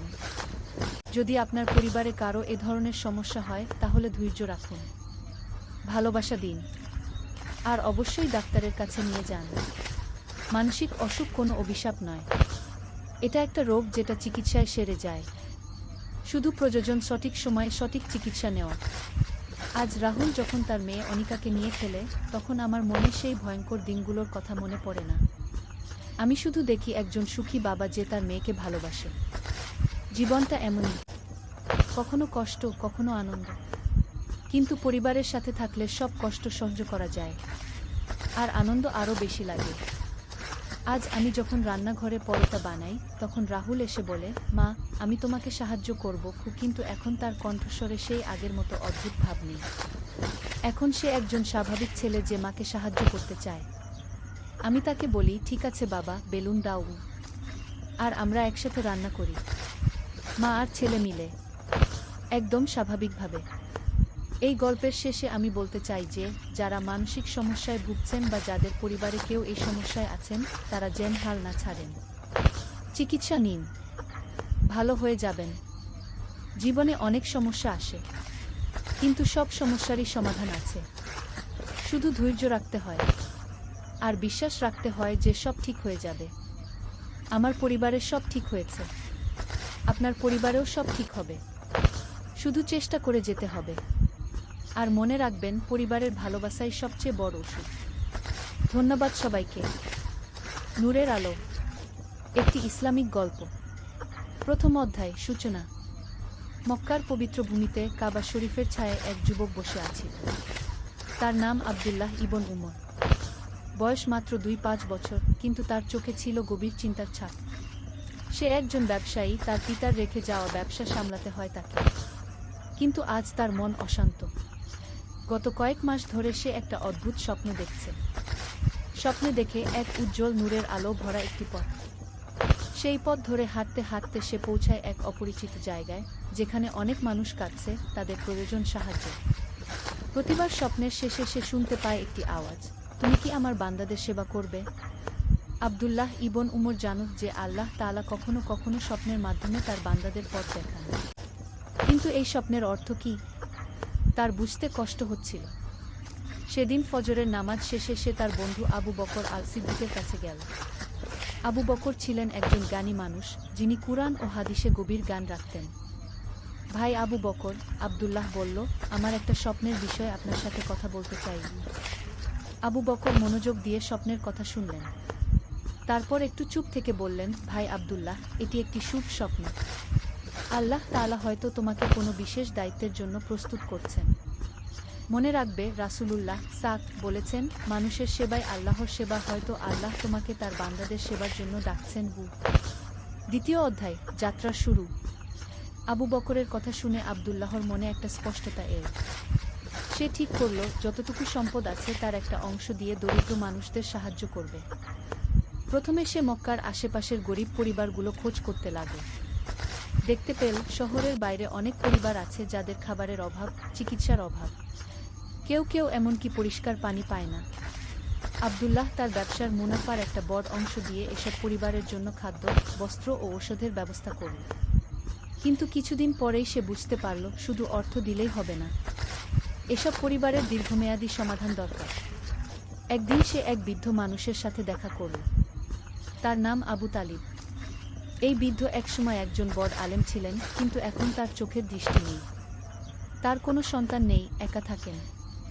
বাবা, আব্দুল্লাহ বলল, আপনার কি কিছু দরকার? আবু তালিব হাসলেন, বেটা, আমার কোনো দুনিয়াবি চাহিদা নেই, কিন্তু একটা ইচ্ছা আছে। আমি অনেক দিন ধরে চাই আমার জ্ঞান তরুণদের মধ্যে বিতরণ করতে, কিন্তু আমি অন্ধ, আমার কাছে কেউ আসে না। আব্দুল্লাহর মনে পড়ল স্বপ্নের কথা। বাবা, আপনি যদি রাজি হন, আমি প্রতিদিন আপনার কাছে আসব, আপনার থেকে দিনের গান শিখব, আর অন্যদেরকেও নিয়ে আসব। আবু তালিবের চোখ দিয়ে খুশির অশ্রু ঝরল। আল্লাহ তোমায় বরকত দিন, বেটা। তৃতীয় অধ্যায়, গানের আলো। আব্দুল্লাহ নিয়মিত আবু তালিবের কাছে যেতে শুরু করল। সাথে নিয়ে যেত আরও কিছু তরুণকে। আবু তালিব তাদের কুরআনের তাফসীর, হাদিসের ব্যাখ্যা, ইসলামের আদব কায়দা শেখাতেন। একদিন আবু তালিব একটি হাদিস বর্ণনা করলেন। রাসূলুল্লাহ বলেছেন, যে ব্যক্তি কোনো মুমিনের একটি বিপদ দূর করবে, আল্লাহ তার কিয়ামতের দিনের একটি বিপদ দূর করবেন। যে ব্যক্তি কোনো অভাবীর অভাব দূর করবে, আল্লাহ দুনিয়া ও আখিরাতে তার অভাব দূর করবেন। যে ব্যক্তি কোনো মুসলিমের দোষ ঢেকে রাখবে, আল্লাহ দুনিয়া ও আখিরাতে তার দোষ ঢেকে রাখবেন। এই হাদিস শুনে আব্দুল্লাহর হৃদয় আরও বেশি নরম হয়ে গেল। সে বুঝতে পারল শুধু অর্থ দিয়ে সাহায্য করাই যথেষ্ট নয়, মানুষের মানসিক, আধ্যাত্মিক ও শিক্ষাগত উন্নতিতেও সাহায্য করতে হবে। আব্দুল্লাহ একটি পরিকল্পনা করল। সে একটি মক্তব প্রতিষ্ঠা করবে যেখানে গরিব পরিবারের সন্তানরা বিনামূল্যে শিক্ষা পাবে। শুধু কুরআন হাদিস নয়, সাধারণ পড়াশোনা, হিসাব নিকাশ, ব্যবসা বাণিজ্যের হিসাবও শেখানো হবে। চতুর্থ অধ্যায়, প্রতিবন্ধকতা ও পরীক্ষা। আব্দুল্লাহর এই উদ্যোগ সবার পছন্দ হল না। কিছু ধনী ব্যবসায়ী তাকে বলল, আব্দুল্লাহ, তুমি অযথা অর্থ নষ্ট করছ। গরিবদের পড়াশোনা শেখালে তারা আর কাজ করতে চাইবে না, আমাদের কারবারের সমস্যা হবে। কিন্তু আব্দুল্লাহ দৃঢ় থাকল। সে বলল, আমি আল্লাহর রাস্তায় কাজ করছি, মানুষকে শিক্ষিত করা একটি নেক কাজ। এদিকে আব্দুল্লাহর ব্যবসায় কিছুটা লোকসান হচ্ছিল, কারণ সে অনেক সময় ও অর্থ মানুষের সেবায় দিচ্ছিল। একদিন তার একটি বড় ব্যবসায়িক চুক্তি বাতিল হয়ে গেল। সেদিন রাতে আব্দুল্লাহ খুব চিন্তিত হয়ে পড়ল। তার মনে হলো হয়তো সে ভুল করছে, হয়তো আগে নিজের ব্যবসা ঠিক করা উচিত, তারপর অন্যদের সাহায্য করা। তারিয়াহ নামাজের পর সে দোয়া করল, হে আল্লাহ, আমি কি ভুল পথে আছি? আমাকে সঠিক পথ দেখান।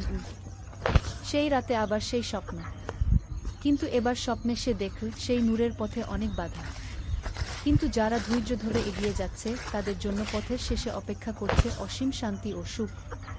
পঞ্চম অধ্যায়, ধৈর্য ও আল্লাহর সাহায্য। পরের দিন সকালে আব্দুল্লাহ আবু বকরের কাছে গেল।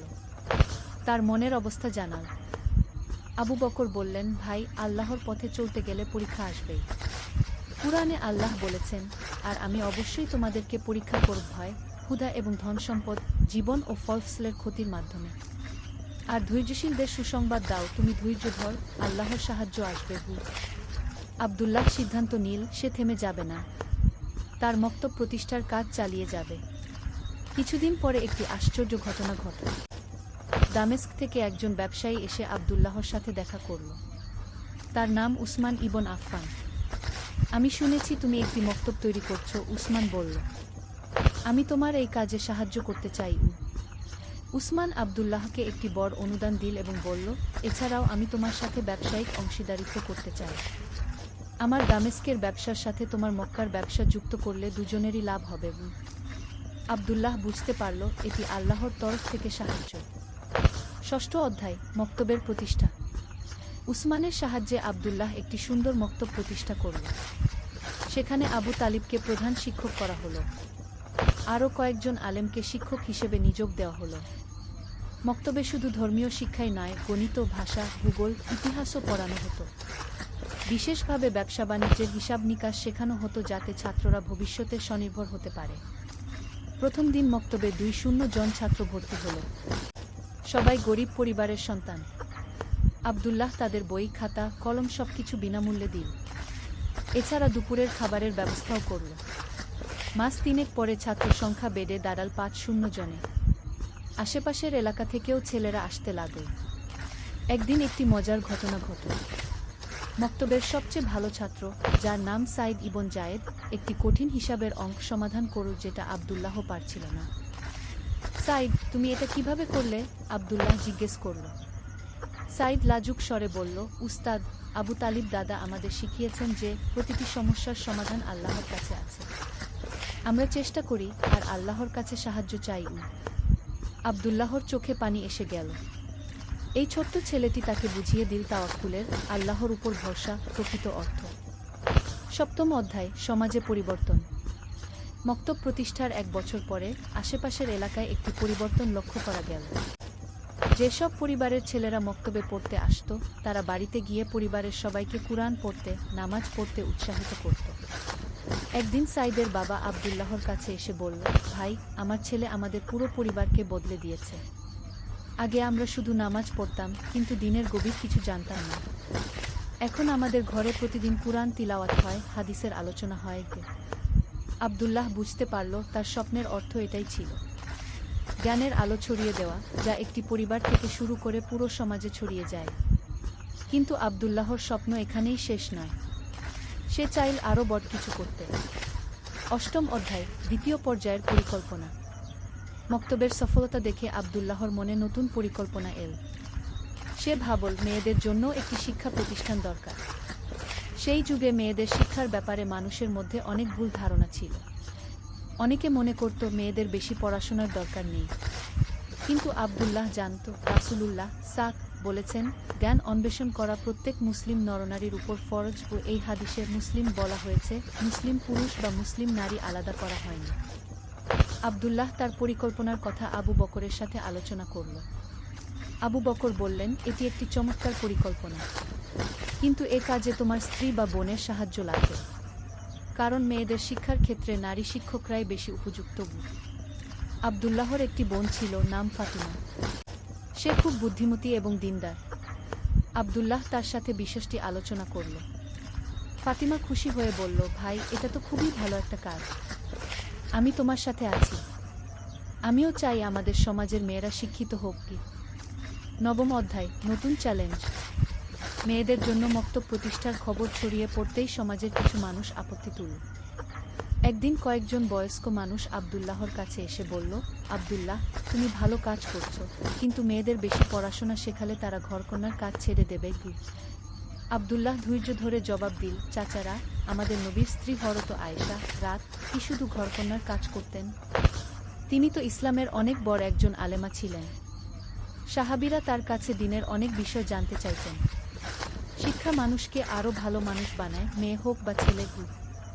কিন্তু কিছু মানুষ রাজি হলো না। তারা বলল, আমরা আমাদের মেয়েদের তোমার মক্তবে পাঠাব না।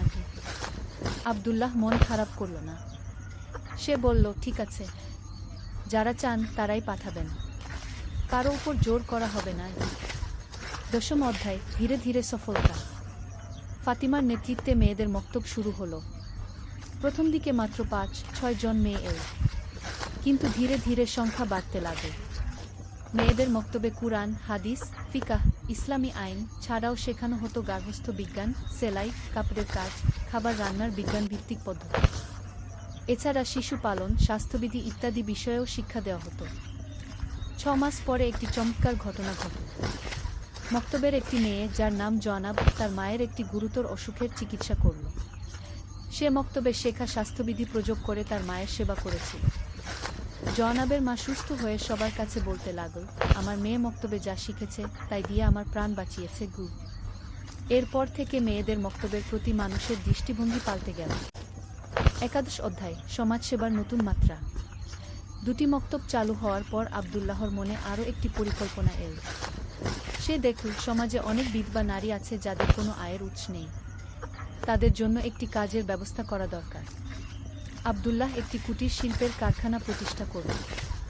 সেখানে বিধবা ও গরিব মহিলারা কাপড় বোনা, সেলাইয়ের কাজ, মধু প্রক্রিয়াজাতকরণ, তেল তৈরি এসব কাজ করে উপার্জন করতে পারত। এই কারখানায় তৈরি পণ্যগুলি মক্কার বাজারে বিক্রি হতো। আব্দুল্লাহ নিশ্চিত করল যে কারিগররা তাদের পরিশ্রমের ন্যায্য মূল্য পায়।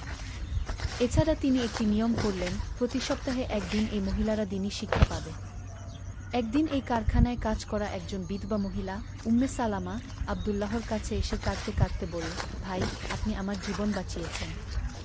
আমার স্বামী মারা যাওয়ার পর আমি ভিক্ষা করতে বাধ্য হয়েছিলাম। এখন আমি মর্যাদার সাথে কাজ করে জীবিকা নির্বাহ করতে পারছি। আব্দুল্লাহর চোখে অশ্রু এসে গেল। সে বুঝতে পারল আল্লাহ তাকে দিয়ে কত বড় কাজ করিয়ে নিচ্ছেন। দ্বাদশ অধ্যায়, বড় পরীক্ষার সম্মুখীন। 3 বছর পর আব্দুল্লাহর এই সব প্রতিষ্ঠান খুব সুনাম অর্জন করল। দূর দূরান্ত থেকে মানুষ এসে দেখে যেত। কিন্তু এই সুনামের সাথে সাথে এল হিংসা আর ষড়যন্ত্র। মক্কার কিছু প্রভাবশালী ব্যবসায়ী, যারা আগে থেকেই আব্দুল্লাহর কাজ পছন্দ করত না, তারা মিলে একটি চক্রান্ত করল। তারা শাসকের কাছে অভিযোগ করল যে আব্দুল্লাহ তার মক্তবে রাজনৈতিক শিক্ষা দিচ্ছে, যা রাষ্ট্রের জন্য ক্ষতিকর। একদিন সকালে কিছু রাজকীয় সৈনিক এসে আব্দুল্লাহর মক্তব বন্ধ করে দিল। আব্দুল্লাহকে গ্রেপ্তার করে নিয়ে গেল। জেলখানায় বসে আব্দুল্লাহ ভাবল, হে আল্লাহ, আমি কি ভুল করেছি? আমি তো শুধু আপনার বান্দাদের সেবা করেছি। তার মনে পড়ল নবী ইউসুফ এর কথা। তিনিও নির্দোষ হয়ে জেলে গিয়েছিলেন, কিন্তু শেষ পর্যন্ত আল্লাহ তাকে উদ্ধার করেছিলেন। ত্রয়োদশ অধ্যায়, সত্যের বিজয়। জেলখানায় আব্দুল্লাহ 1 সপ্তাহ কাটায়। এই সময় তার শিক্ষার্থী ও সমর্থকরা চুপ বসে থাকল না। তারা সবাই মিলে শাসকের কাছে আবেদন করল। আবু তালিব, যিনি এতদিনে আব্দুল্লাহকে নিজের পুত্রের মতো ভালোবাসতেন, তিনি শাসকের কাছে গিয়ে বললেন, মহামান্য, আব্দুল্লাহ একজন নিরপরাধ মানুষ। সে শুধু মানুষের কল্যাণে কাজ করেছে। আমি তার শিক্ষক, আমি সাক্ষ্য দিচ্ছি যে তার মক্তবে কোনোদিন রাজনীতির কথা হয়নি, শুধু দিন ও নৈতিকতার শিক্ষা দেওয়া হয়েছে। একই কথা বলল উসমান ইবন আফফান। তিনি বললেন, মহামান্য, আব্দুল্লাহর সাথে আমার ব্যবসায়িক সম্পর্ক আছে। আমি জানি সে একজন সৎ ও দিনদার মানুষ। সবচেয়ে বড় সাক্ষ্য সেই সব পরিবারের পক্ষ থেকে যারা আব্দুল্লাহর সাহায্য পেয়েছিল। শত শত মানুষ শাসকের দরবারে হাজির হয়ে আব্দুল্লাহর পক্ষে সাক্ষ্য দিল। অবশেষে শাসক বুঝতে পারলেন যে আব্দুল্লাহর বিরুদ্ধে আনা অভিযোগ মিথ্যা। তিনি আব্দুল্লাহকে মুক্তি দিলেন এবং তার মক্তব আবার খুলে দিলেন। চতুর্দশ অধ্যায়, নতুন উদ্যম। জেল থেকে ছাড়া পেয়ে আব্দুল্লাহ আরও বেশি উৎসাহ নিয়ে কাজ শুরু করল। সে বুঝতে পারল আল্লাহ তাকে পরীক্ষা করেছেন এবং সে সেই পরীক্ষায় উত্তীর্ণ হয়েছে। এবার সে আরও বড় একটি পরিকল্পনা করল। শুধু মক্কায় নয়, আশেপাশের শহরগুলিতেও এমন মক্তব ও সেবা প্রতিষ্ঠান গড়ে তুলবে। প্রথমে সে মদিনায় একটি শাখা খুলল। সেখানে স্থানীয় কিছু দিনদার মানুষের সাহায্য পেল। তারপর তায়েফ, জেদ্দায়ও একই ধরনের প্রতিষ্ঠান গড়ে উঠল। প্রতিটি প্রতিষ্ঠানের জন্য আব্দুল্লাহ স্থানীয় মানুষদের থেকেই যোগ্য ব্যক্তিদের নেতৃত্বে নিয়োগ দিত। কিন্তু সব জায়গায় একই নিয়ম, বিনামূল্যে শিক্ষা, গরিবদের জন্য খাবার ও চিকিৎসার ব্যবস্থা, এবং সবার জন্য দ্বীনি শিক্ষা। পঞ্চদশ অধ্যায়, অভাবনীয় সাফল্য।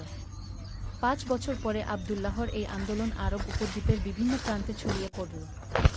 তার প্রতিষ্ঠিত মক্তবগুলি থেকে হাজার হাজার শিক্ষিত যুবক বের হল। তারা শুধু লেখাপড়া শেখেনি, শিখেছে জীবনের নৈতিক মূল্যবোধ। একদিন সাইদ ইবন জায়েদ, যে ছিল আব্দুল্লাহর প্রথম মক্তবের সেই ভালো ছাত্র, সে এখন একজন সফল ব্যবসায়ী হয়েছে। কিন্তু সে তার আয়ের একটা বড় অংশ গরিব মানুষের সেবায় ব্যয় করত।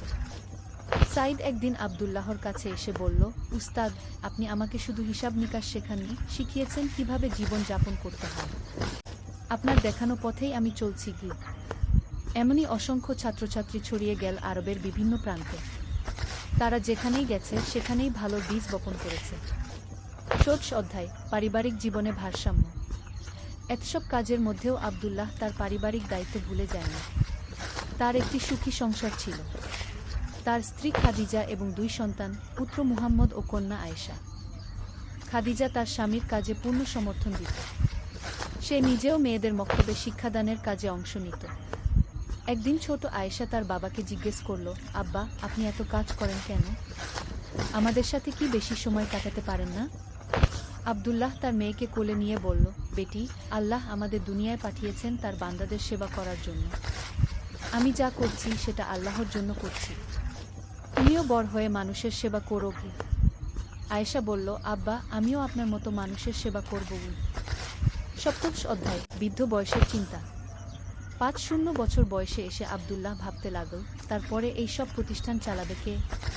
তার ছেলে মুহাম্মদ একজন যোগ্য যুবক, কিন্তু এত বড় দায়িত্ব একা সামলাতে পারবে কি? আবদুল্লাহ একটি পরিষদ গঠন করল। এই পরিষদে ছিল তার সবচেয়ে যোগ্য ছাত্র ও সহযোগীরা। তারা মিলে সিদ্ধান্ত নিল যে এই প্রতিষ্ঠানগুলি একক কোনো ব্যক্তির উপর নির্ভর করবে না, বরং একটি সংগঠিত পরিষদের মাধ্যমে পরিচালিত হবে। আবু তালিব, যিনি এতদিনে অনেক বৃদ্ধ হয়ে গেছেন, তিনি একদিন আবদুল্লাহকে বললেন, বেটা, আল্লাহ তোমাকে দিয়ে এক অসাধারণ কাজ করিয়ে নিয়েছেন। তুমি শুধু কয়েকটি মক্তব খোলনি, তুমি একটি আন্দোলন শুরু করেছ। অষ্টাদশ অধ্যায়, স্বপ্নের পূর্ণতা। ৫ বছর বয়সে আবদুল্লাহ একটি বিশেষ স্বপ্ন দেখল। সেই একই নূরের আলো, সেই একই পথ। কিন্তু এবার পথে শুধু সে একা নেই, তার সাথে আছে হাজার হাজার মানুষ। সবাই সেই আলোর পথে হাঁটছে। স্বপ্নের শেষে আবার সেই আওয়াজ, আমার সন্তুষ্ট বান্দা, তুমি আমার দেওয়া দায়িত্ব ভালোভাবে পালন করেছ। আবদুল্লাহ ঘুম থেকে উঠে ফজরের নামাজ পড়ল। তারপর দীর্ঘ সিজদায় গেল এবং আল্লাহর কাছে শুকরিয়া আদায় করল। ১৯তম অধ্যায়, পরবর্তী প্রজন্মের দায়িত্ব। আবদুল্লাহর ছেলে মুহাম্মদ এবং মেয়ে আয়েশা দুজনেই বাবার পথ অনুসরণ করল। মুহাম্মদ প্রতিষ্ঠানগুলোর পরিচালনার দায়িত্ব নিল, আর আয়েশা নারী শিক্ষার ক্ষেত্রে কাজ করতে লাগল। একদিন আয়েশা তার বাবাকে বলল, আব্বা, আমি আরেকটি প্রকল্প শুরু করতে চাই, অনাথ শিশুদের জন্য একটি আশ্রম। আবদুল্লাহ খুশি হয়ে বলল, চমৎকার। রাসূলুল্লাহ নিজে অনাথ ছিলেন। অনাথদের সেবা করা খুবই সোয়াবের কাজ। এভাবে একের পর এক নতুন প্রকল্প যোগ হতে লাগল। কেউ কুষ্ঠরোগীদের সেবায়, কেউ বৃদ্ধদের দেখাশোনায়, কেউ পথহারা যুবকদের সঠিক পথে আনার কাজে লেগে গেল। ২০ অধ্যায়, জীবনের সায়াহ্ন। ৬০ বছর বয়সে আবদুল্লাহ অসুস্থ হয়ে পড়ল। ডাক্তাররা বলল তার আর বেশি দিন নেই। মৃত্যুশয্যায় শুয়ে আবদুল্লাহর কাছে এসেছিল শত শত মানুষ, যাদের জীবনে সে কোনো না কোনোভাবে আলো ফেলেছিল।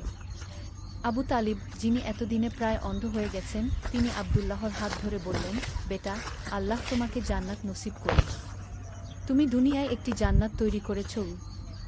সাইদ ইবন জায়েদ, যে এখন একজন প্রতিষ্ঠিত ব্যবসায়ী এবং সমাজসেবক, সে এসে বলল, উস্তাদ, আপনার দেখানো পথেই আমরা চলব। আপনার স্বপ্ন আমরা পূরণ করব। উম্মে সালামা, সেই বিধবা মহিলা যে একসময় ভিক্ষা করত, সে এখন নিজেই একটি কুটির শিল্পের কারখানা চালায়। সে কাঁদতে কাঁদতে বলল, ভাই, আপনি আমার এই জীবন দিয়েছেন। ২১তম অধ্যায়, চূড়ান্ত মুহূর্ত। মৃত্যুর আগের রাতে আবদুল্লাহ তার পরিবার ও ঘনিষ্ঠ সাথীদের ডেকে বলল, আমার প্রিয় মানুষেরা, আল্লাহ আমাকে একটি সুন্দর জীবন দিয়েছেন। আমি যা করেছি সবই আল্লাহর তৌফিকে। তোমরা এই কাজ চালিয়ে যেও। মনে রাখবে, প্রতিটি মানুষের সেবা করা মানে আল্লাহর সেবা করা। তার ছেলে মুহাম্মদ জিজ্ঞেস করল, আব্বা, আমাদের জন্য কোনো বিশেষ উপদেশ?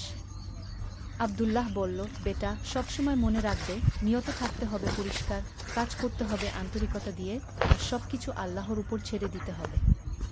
গর্ব করো না, কারণ সব সফলতা আল্লাহর পক্ষ থেকে। সেই রাতেই তাহাজ্জুদের সময় আবদুল্লাহ ইবন উমর আল্লাহর সান্নিধ্যে চলে গেল। তার শেষ কথা ছিল, লা ইলাহা ইল্লাল্লাহু মুহাম্মাদুর রাসূলুল্লাহ। ২২তম অধ্যায়, অবিস্মরণীয় উত্তরাধিকার। আবদুল্লাহর মৃত্যুর খবর পুরো আরব উপদ্বীপে ছড়িয়ে পড়ল। তার জানাজায় হাজার হাজার মানুষ উপস্থিত হল। রাজা, প্রজা, ধনী গরিব সবাই একসাথে তার জানাজার নামাজ পড়ল। কিন্তু আবদুল্লাহর আসল স্মৃতিস্তম্ভ ছিল তার প্রতিষ্ঠিত সেই সব প্রতিষ্ঠান। তার মৃত্যুর পরেও সেগুলি আরও শক্তিশালী হয়ে উঠল। তার ছেলে মুহাম্মদ বাবার স্বপ্ন বাস্তবায়ন করতে আরও দৃঢ়প্রতিজ্ঞ হল। সে বিভিন্ন দেশে প্রতিনিধি পাঠিয়ে এই আন্দোলন ছড়িয়ে দিতে লাগল। আয়েশা নারী শিক্ষার ক্ষেত্রে অগ্রণী ভূমিকা পালন করল। তার প্রতিষ্ঠিত নারী শিক্ষা প্রতিষ্ঠানগুলি থেকে বের হওয়া মেয়েরা সমাজের বিভিন্ন ক্ষেত্রে অবদান রাখতে লাগল। ২৩তম অধ্যায়, দীর্ঘমেয়াদী প্রভাব। আবদুল্লাহর মৃত্যুর ১০ বছর পর দেখা গেল, তার শুরু করা আন্দোলন আরব উপদ্বীপের সীমানা ছাড়িয়ে অন্যান্য দেশেও ছড়িয়েছে। মিশর, সিরিয়া, ইরাকেও এমন প্রতিষ্ঠান গড়ে উঠেছে। সবচেয়ে বড় কথা, এই প্রতিষ্ঠানগুলি শুধু শিক্ষাদান করেনি, তৈরি করেছে একদল আদর্শবান মানুষ, যারা যেখানেই গিয়েছে সেখানেই ন্যায়, সততা আর মানব সেবার বার্তা ছড়িয়েছে। একদিন এক বিদেশি ব্যবসায়ী, যে আরবে এসেছিল ব্যবসার কাজে, সে মন্তব্য করেছিল, এই আরব ভূমিতে আমি যে সততা আর সহানুভূতি দেখেছি, তা অন্য কোথাও দেখিনি। এখানকার মানুষের মধ্যে একটা আলাদা গুণ আছে। ২৪তম অধ্যায়, শিক্ষা ও উপদেশ। আব্দুল্লাহর জীবন থেকে আমরা যে শিক্ষা পাই। ১. স্বপ্নের গুরুত্ব। আল্লাহ কখনো কখনো স্বপ্নের মাধ্যমে তার বান্দাদের পথ দেখান, কিন্তু স্বপ্ন দেখার পাশাপাশি সেটা বাস্তবায়নের জন্য কাজ করতে হয়। ২. ধৈর্য ও অধ্যবসায়। ভালো কাজের পথে অনেক বাধা আসে, কিন্তু ধৈর্য ধরে এগিয়ে গেলে আল্লাহ সাহায্য করেন। ৩. শিক্ষার গুরুত্ব। মানুষের সবচেয়ে বড় সেবা হলো তাকে শিক্ষিত করা। শিক্ষা মানুষকে শুধু স্বাবলম্বী করে না, নৈতিক মানুষও বানায়। ৪. নারী শিক্ষা। ইসলামে নারী পুরুষ সবার শিক্ষার অধিকার সমান। সমাজের অর্ধেক জনগোষ্ঠী অশিক্ষিত থাকলে সমাজের প্রকৃত উন্নতি সম্ভব নয়। ৫. সমাজসেবা।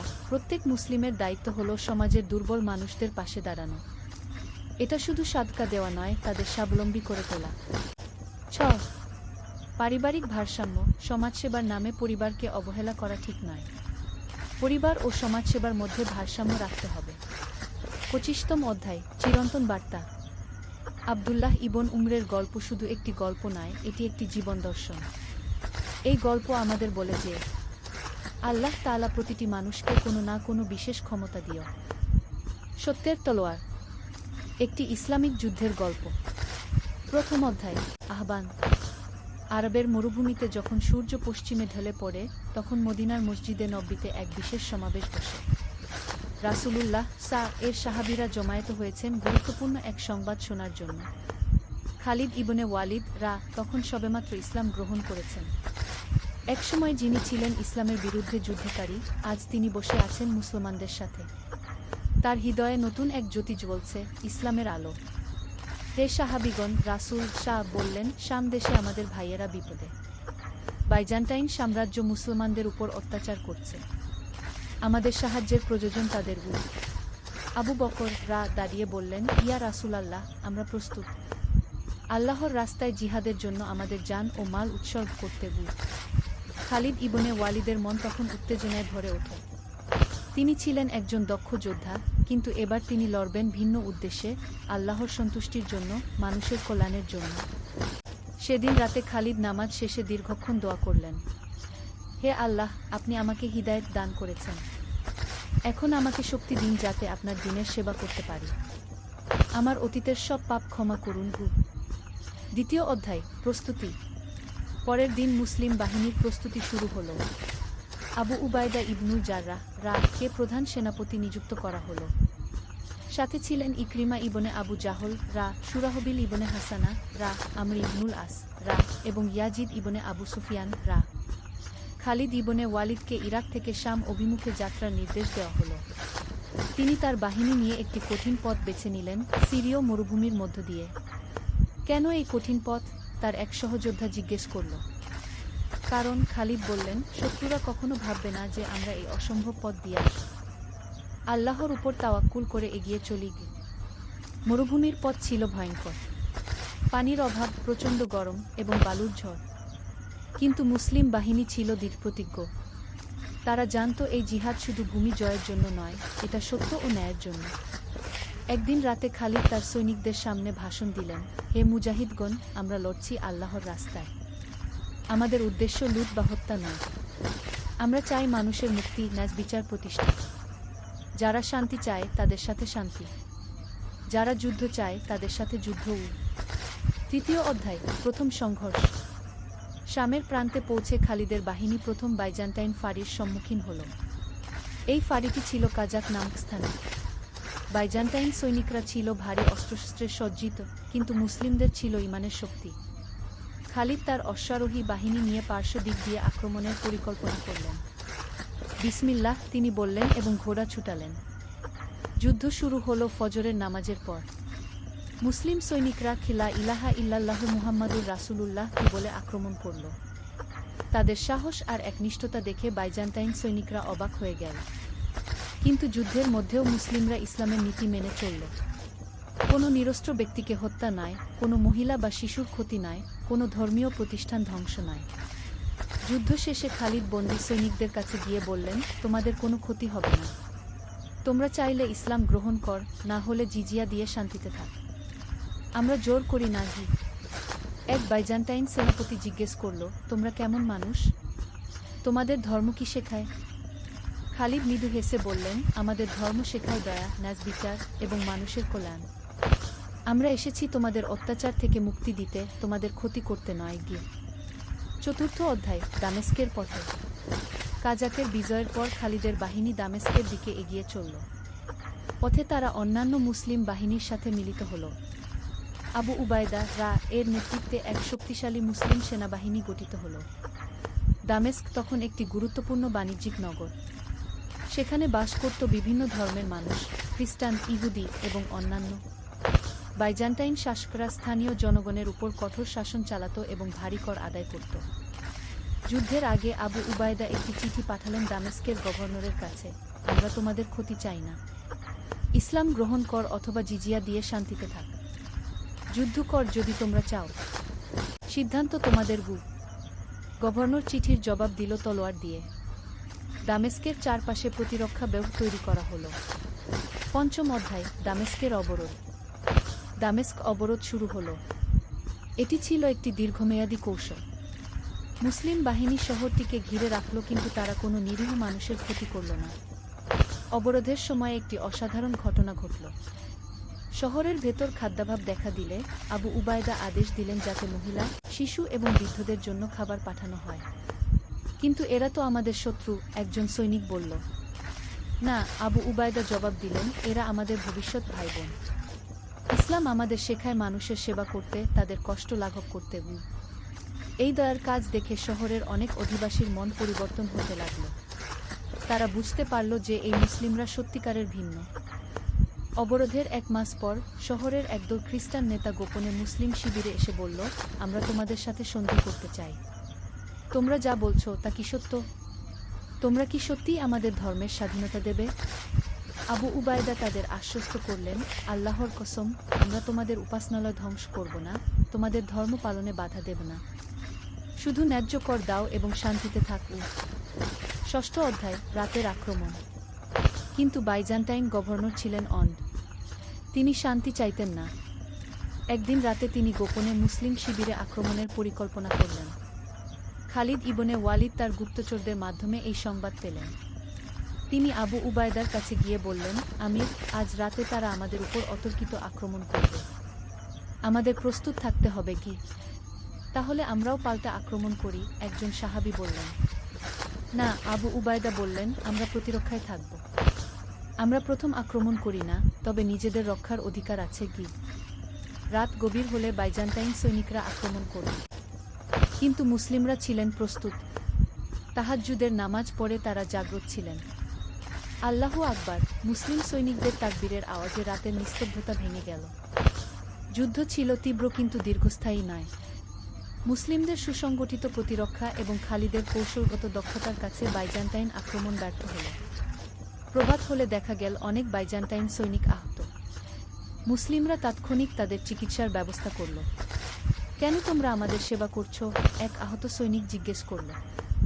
কারণ তুমি একজন মানুষ, একজন মুসলিম চিকিৎসক বলল, আমাদের ধর্ম বলে সকল মানুষের সেবা করব। 7ম অধ্যায়, সন্ধির প্রস্তাব। রাতের যুদ্ধের পর দামেস্কের অনেক সৈনিক এবং নাগরিক মুসলিমদের চরিত্র দেখে মুগ্ধ হল। তারা দেখল যে এই যোদ্ধারা শুধু যুদ্ধ করেন না, তারা দয়া ও ন্যায় বিচার প্রতিষ্ঠা করেন। দামেস্কের একদল প্রধান নাগরিক গভর্নরের কাছে গিয়ে বলল, আমাদের আর যুদ্ধ চালিয়ে যাওয়া উচিত নয়। এই মুসলিমরা আমাদের ক্ষতি করতে চায় না, তারা আমাদের ন্যায্য শাসন দিতে চায়। গভর্নর রেগে গিয়ে বলল, তোমরা কি বিশ্বাসঘাতক হতে চাও? কনস্ট্যান্টিনোপলের সম্রাট আমাদের যুদ্ধের আদেশ দিয়েছেন। কিন্তু জনগণ আর যুদ্ধ চায় না, তারা বলল। এদিকে আবু উবায়দা তার সাহাবীদের সাথে পরামর্শ করলেন, আমাদের আরেকবার সন্ধির প্রস্তাব পাঠানো উচিত। হয়তো তারা এবার রাজি হবে। খালিদ বললেন, আমির, আমি মনে করি আমাদের আরও চাপ বাড়ানো উচিত, তবে শহরের নিরীহ মানুষের যাতে কোনো ক্ষতি না হয়। আবু উবায়দা একটি দোয়া পড়ে সিদ্ধান্ত নিলেন আরেকবার শান্তিপূর্ণ সমাধানের চেষ্টা করবেন। 8ম অধ্যায়, চূড়ান্ত সিদ্ধান্ত। পরের দিন আবু উবায়দা আরেকটি চিঠি পাঠালেন, হে দামেস্কবাসী, আমরা তোমাদের সাথে শান্তি চাই। তোমাদের জীবন, সম্পত্তি এবং ধর্মের নিরাপত্তার গ্যারান্টি দিচ্ছি। শুধু ন্যায্য কর দাও এবং শান্তিতে বাস কর। এটাই আমাদের শেষ প্রস্তাব। শহরে এই চিঠি নিয়ে ব্যাপক আলোচনা হল। সাধারণ মানুষ শান্তি চাইছিল। তারা দেখেছিল মুসলিমদের ন্যায়পরায়ণতা এবং দয়া। গভর্নর বুঝতে পারলেন যে তিনি জনগণের সমর্থন হারিয়ে ফেলেছেন। সেই রাতে তিনি গোপনে কনস্ট্যান্টিনোপলে পালিয়ে গেলেন। পরের দিন সকালে দামেস্কের নগর প্রধানরা মুসলিম শিবিরে এসে বলল, আমরা আপনাদের প্রস্তাব গ্রহণ করছি, শান্তি চুক্তি করতে চাই। আবু উবায়দা আল্লাহর শুকরিয়া আদায় করলেন। রক্তপাত ছাড়াই দামেস্ক মুসলিমদের নিয়ন্ত্রণে এলো। নবম অধ্যায়, নতুন শাসন।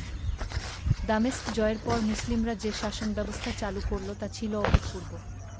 তারা প্রতিশ্রুতি অনুযায়ী সকল ধর্মের মানুষের নিরাপত্তা নিশ্চিত করল। খ্রিস্টানরা তাদের গির্জায় প্রার্থনা করতে পারত, ইহুদিরা তাদের সিনাগে উপাসনা করতে পারত। কেউ জোর করে ইসলাম গ্রহণ করতে বলেনি।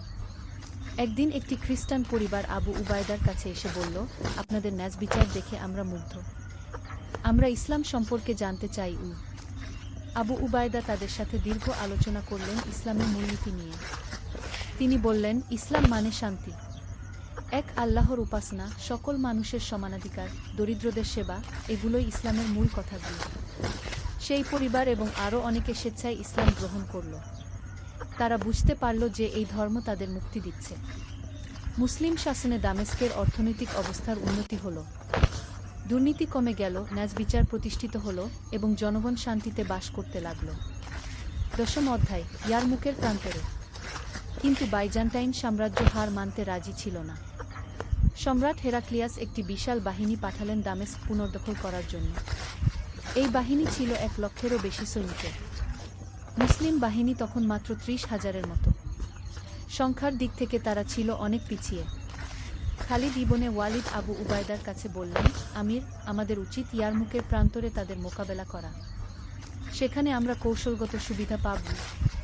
আবু উবায়দা সকল সেনাপতিদের সাথে পরামর্শ করে সিদ্ধান্ত নিলেন ইয়ারমুকে যাওয়ার। যাত্রার আগে মুসলিম বাহিনী বিশেষ নামাজ আদায় করল। তারা জানত এটি হবে একটি নির্ণায়ক যুদ্ধ। হে আল্লাহ, আবু উবায়দা দোয়া করলেন, আমরা লড়ছি আপনার দ্বীনের জন্য, মানুষের মুক্তির জন্য, আমাদের সাহায্য করুন।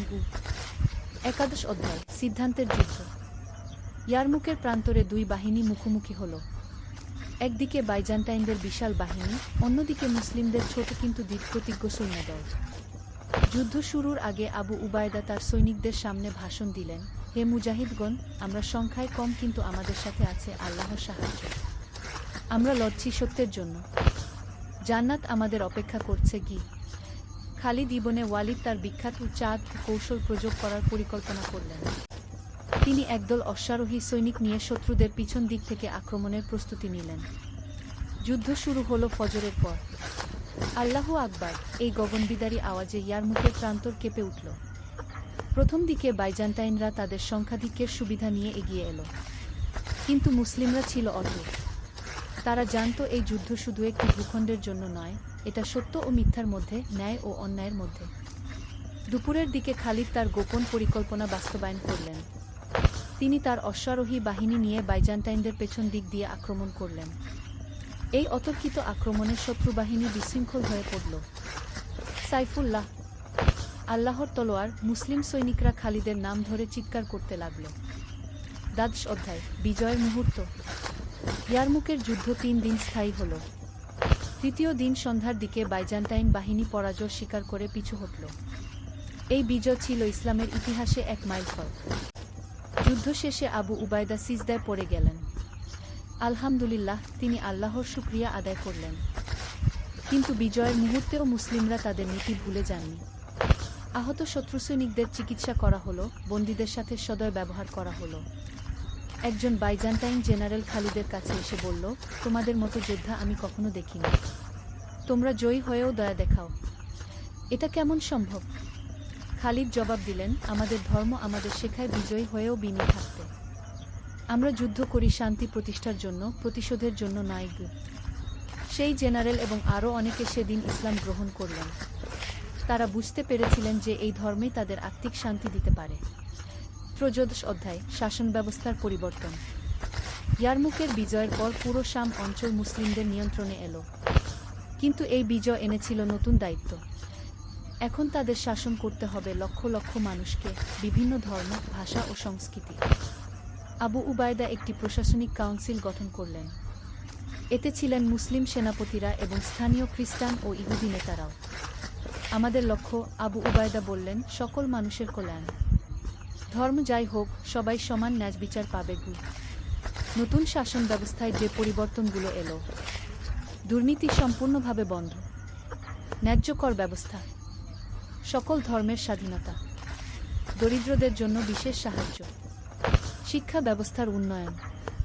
একদিন এক খ্রিস্টান বৃদ্ধ আবু উবায়দার কাছে এসে বলল, আমি ৮০ বছর বয়সে এসে দেখলাম প্রকৃত ন্যায়বিচার কাকে বলে। বাইজান্টাইন শাসনে আমরা কখনো এমন শান্তি পাইনি। কি 14 অধ্যায় সহাবস্থানের উদাহরণ। মুসলিম শাসনাধীন শামে একটি অসাধারণ সভ্যতার বিকাশ ঘটল। এখানে মুসলিম, খ্রিস্টান, ইহুদি সবাই মিলেমিশে বাস করতে লাগল। দামেস্কে একটি বাজারে দেখা যেত মুসলিম, খ্রিস্টান এবং ইহুদি ব্যবসায়ীরা একসাথে ব্যবসা করছেন। কেউ কারো ধর্ম নিয়ে বিতর্ক করতেন না, সবাই নিজ নিজ বিশ্বাস পালন করতেন। একদিন শুক্রবার জুমার নামাজের সময় দেখা গেল একটি অভূতপূর্ব দৃশ্য। মসজিদের পাশের খ্রিস্টান গির্জায় আগুন লেগে গেছে। মুসলিমরা তৎক্ষণাৎ নামাজ ছেড়ে আগুন নেভাতে সাহায্য করল। কেন তোমরা নামাজ ছেড়ে এলে? একজন খ্রিস্টান জিজ্ঞেস করল। কারণ, একজন মুসলিম বলল, মানুষের সেবা আল্লাহর ইবাদতের অংশ। তোমাদের উপাসনালয় রক্ষা করাও আমাদের দায়িত্ব। এই ঘটনার পর অনেক খ্রিস্টান পরিবার ইসলাম সম্পর্কে আগ্রহী হয়ে উঠল। ৫০ অধ্যায় শিক্ষা ও জ্ঞানের বিস্তার। মুসলিম শাসনে শামে শিক্ষা ব্যবস্থার অভূতপূর্ব উন্নতি হল। খালিদ ইবনে ওয়ালিদ শুধু একজন যোদ্ধা ছিলেন না, তিনি ছিলেন জ্ঞানপ্রেমিকও। তিনি দামেস্কে একটি শিক্ষা কেন্দ্র প্রতিষ্ঠা করলেন। এই কেন্দ্রে শেখানো হতো কুরআন ও হাদিস, আরবি ভাষা ও সাহিত্য, গণিত ও জ্যোতির্বিদ্যা, চিকিৎসাবিদ্যা, দর্শন ও নীতিশাস্ত্র। মজার বিষয় হল, এই শিক্ষা কেন্দ্রে শুধু মুসলিমরাই নয়, খ্রিস্টান এবং ইহুদি ছাত্ররাও পড়াশোনা করত। জ্ঞানের ক্ষেত্রে কোনো ধর্মীয় বাধা ছিল না। একদিন এক ইহুদি পণ্ডিত খালিদের কাছে এসে বললেন, আপনাদের এই জ্ঞানপ্রেম আমাকে অভিভূত করেছে। ইসলাম সত্যিই জ্ঞানের ধর্ম।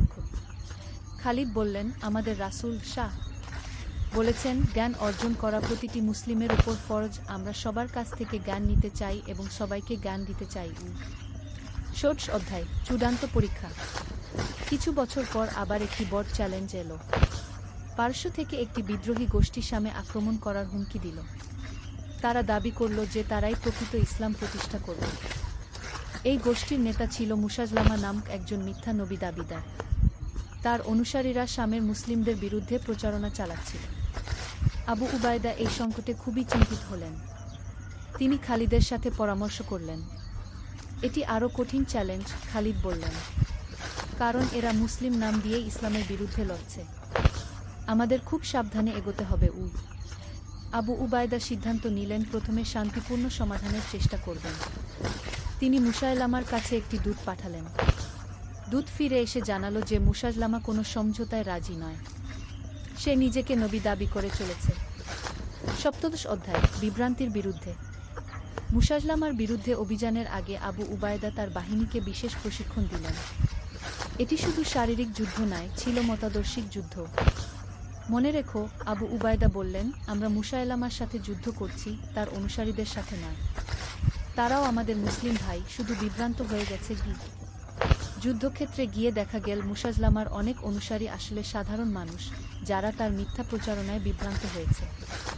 যুদ্ধ শুরুর আগে খালিদ তার সৈনিকদের বললেন, যারা আত্মসমর্পণ করবে তাদের ক্ষমা করবে, যারা সত্য বুঝতে পারবে তাদের স্বাগত জানাবে। যুদ্ধ হলো কিন্তু অনেক রক্তপাত ছাড়াই, কারণ যুদ্ধের মাঝেই অনেক বিভ্রান্ত অনুসারী সত্য বুঝতে পেরে মুসলিম বাহিনীতে যোগ দিল। মুসায়লামা নিহত হওয়ার পর তার বাকি অনুসারীরা আত্মসমর্পণ করল।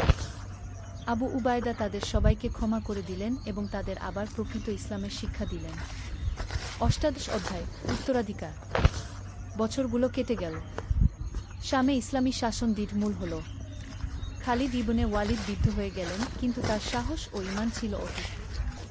একদিন তিনি তার ছেলেদের কাছে বললেন, আমি জীবনে অনেক যুদ্ধ করেছি, কিন্তু মনে রেখো, আমরা যুদ্ধ করেছি শান্তি প্রতিষ্ঠার জন্য। তোমরাও এই পথে চলবে। আবু উবায়দা একদিন মৃত্যুশয্যায় শুয়ে তার সাথীদের বললেন, আল্লাহর শুকরিয়া, তিনি আমাদের দিয়ে অনেক কাজ করিয়ে নিয়েছেন। এখন তোমরা এই দায়িত্ব এগিয়ে নিয়ে যাও। তাদের পরবর্তী প্রজন্ম এই উত্তরাধিকার সংরক্ষণ করল। শামে গড়ে উঠল একটি আদর্শ সমাজ, যেখানে ন্যায়বিচার, সহিষ্ণুতা এবং জ্ঞানচর্চা একসাথে ফুলে ফলে উঠল। ঊনবিংশ অধ্যায়, স্মৃতি ও শিক্ষা। অনেক বছর পরে এক ইতিহাসবিদ শামের এই ঘটনাবলী লিপিবদ্ধ করতে এলেন। তিনি পুরানো সাহাবীদের সাথে কথা বললেন, স্থানীয় মানুষদের কাছ থেকে গল্প শুনলেন। সবচেয়ে বড় কথা, একজন বৃদ্ধ খ্রিস্টান বললেন, তারা আমাদের জোর করে মুসলিম বানাননি। আমরা তাদের চরিত্র দেখে নিজেরাই আকৃষ্ট হয়েছি। তারা প্রমাণ করেছিল। একজন প্রাক্তন ইহুদি পণ্ডিত বললেন, যে ধর্মে জোর নেই। সত্যিকারের ধর্ম মানুষের হৃদয় জয় করে কি? এক মুসলিম তরুণ জিজ্ঞেস করল, তাহলে আমাদের শিক্ষা কি? ইতিহাসবিদ বললেন, শিক্ষা হলো, ইসলাম শুধু একটি ধর্ম নয়, এটি একটি জীবন ব্যবস্থা। এটি শেখায় কিভাবে ন্যায়ের সাথে যুদ্ধ করতে হয়, কিভাবে বিজয়ের পর বিনয়ী থাকতে হয়, এবং কিভাবে সবার সাথে শান্তিতে বাস করতে হয়। বিংশ অধ্যায়, চিরন্তন বার্তা। খালিদ ইবনে ওয়ালিদ তার জীবনের শেষ দিনগুলোতে প্রায়ই বলতেন, আমি শত শত যুদ্ধে অংশ নিয়েছি, কিন্তু কখনো পরাজিত হইনি। এর কারণ আমার বীরত্ব নয়, এর কারণ আল্লাহর সাহায্য এবং সত্যের শক্তি। তিনি আরও বলতেন, প্রকৃত জিহাদ শুধু তলোয়ার দিয়ে নয়। প্রকৃত জিহাদ হল নিজের নফসের বিরুদ্ধে, অন্যায়ের বিরুদ্ধে এবং অজ্ঞতার বিরুদ্ধে। আবু উবায়দার শেষ বাণী ছিল, ইসলাম এসেছে মানুষকে মুক্তি দিতে, দাসত্ব থেকে, অত্যাচার থেকে, অজ্ঞতা থেকে। যে এই উদ্দেশ্যে কাজ করে সেই প্রকৃত মুসলিম। শামের এই ইতিহাস আজও মানুষকে শেখায় যে সত্যিকারের শক্তি সত্য ও ন্যায়ের মধ্যে। যারা মানুষের কল্যাণে কাজ করে, আল্লাহ তাদের সাহায্য করেন। উপসংহার: সত্যের তলোয়ার শুধু লোহার তৈরি নয়, এটি তৈরি ঈমান, ন্যায় বিচার এবং মানবতার ভালোবাসা দিয়ে।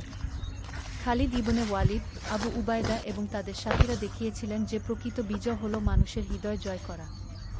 আজকের যুগেও এই শিক্ষা প্রাসঙ্গিক। যারা ইসলামের সত্যিকারের অনুসারী, তারা সহিষ্ণু, দয়ালু এবং ন্যায় বিচারক। তারা জোর করে কাউকে তাদের বিশ্বাস গ্রহণ করতে বলে না, বরং নিজেদের আচরণ দিয়ে মানুষকে আকৃষ্ট করে। ইসলামের প্রকৃত জিহাদ হল মানবতার সেবা, জ্ঞানের প্রসার এবং পৃথিবীতে শান্তি প্রতিষ্ঠা। এটাই সত্যের তলোয়ারের আসল শক্তি। তোমাদের মধ্যে যারা ঈমান এনেছে এবং সৎকর্ম করেছে, আল্লাহ তাদের প্রতিশ্রুতি দিয়েছেন যে তিনি অবশ্যই তাদেরকে পৃথিবীতে খলিফা বানাবেন। সূরা নূর ৫:৫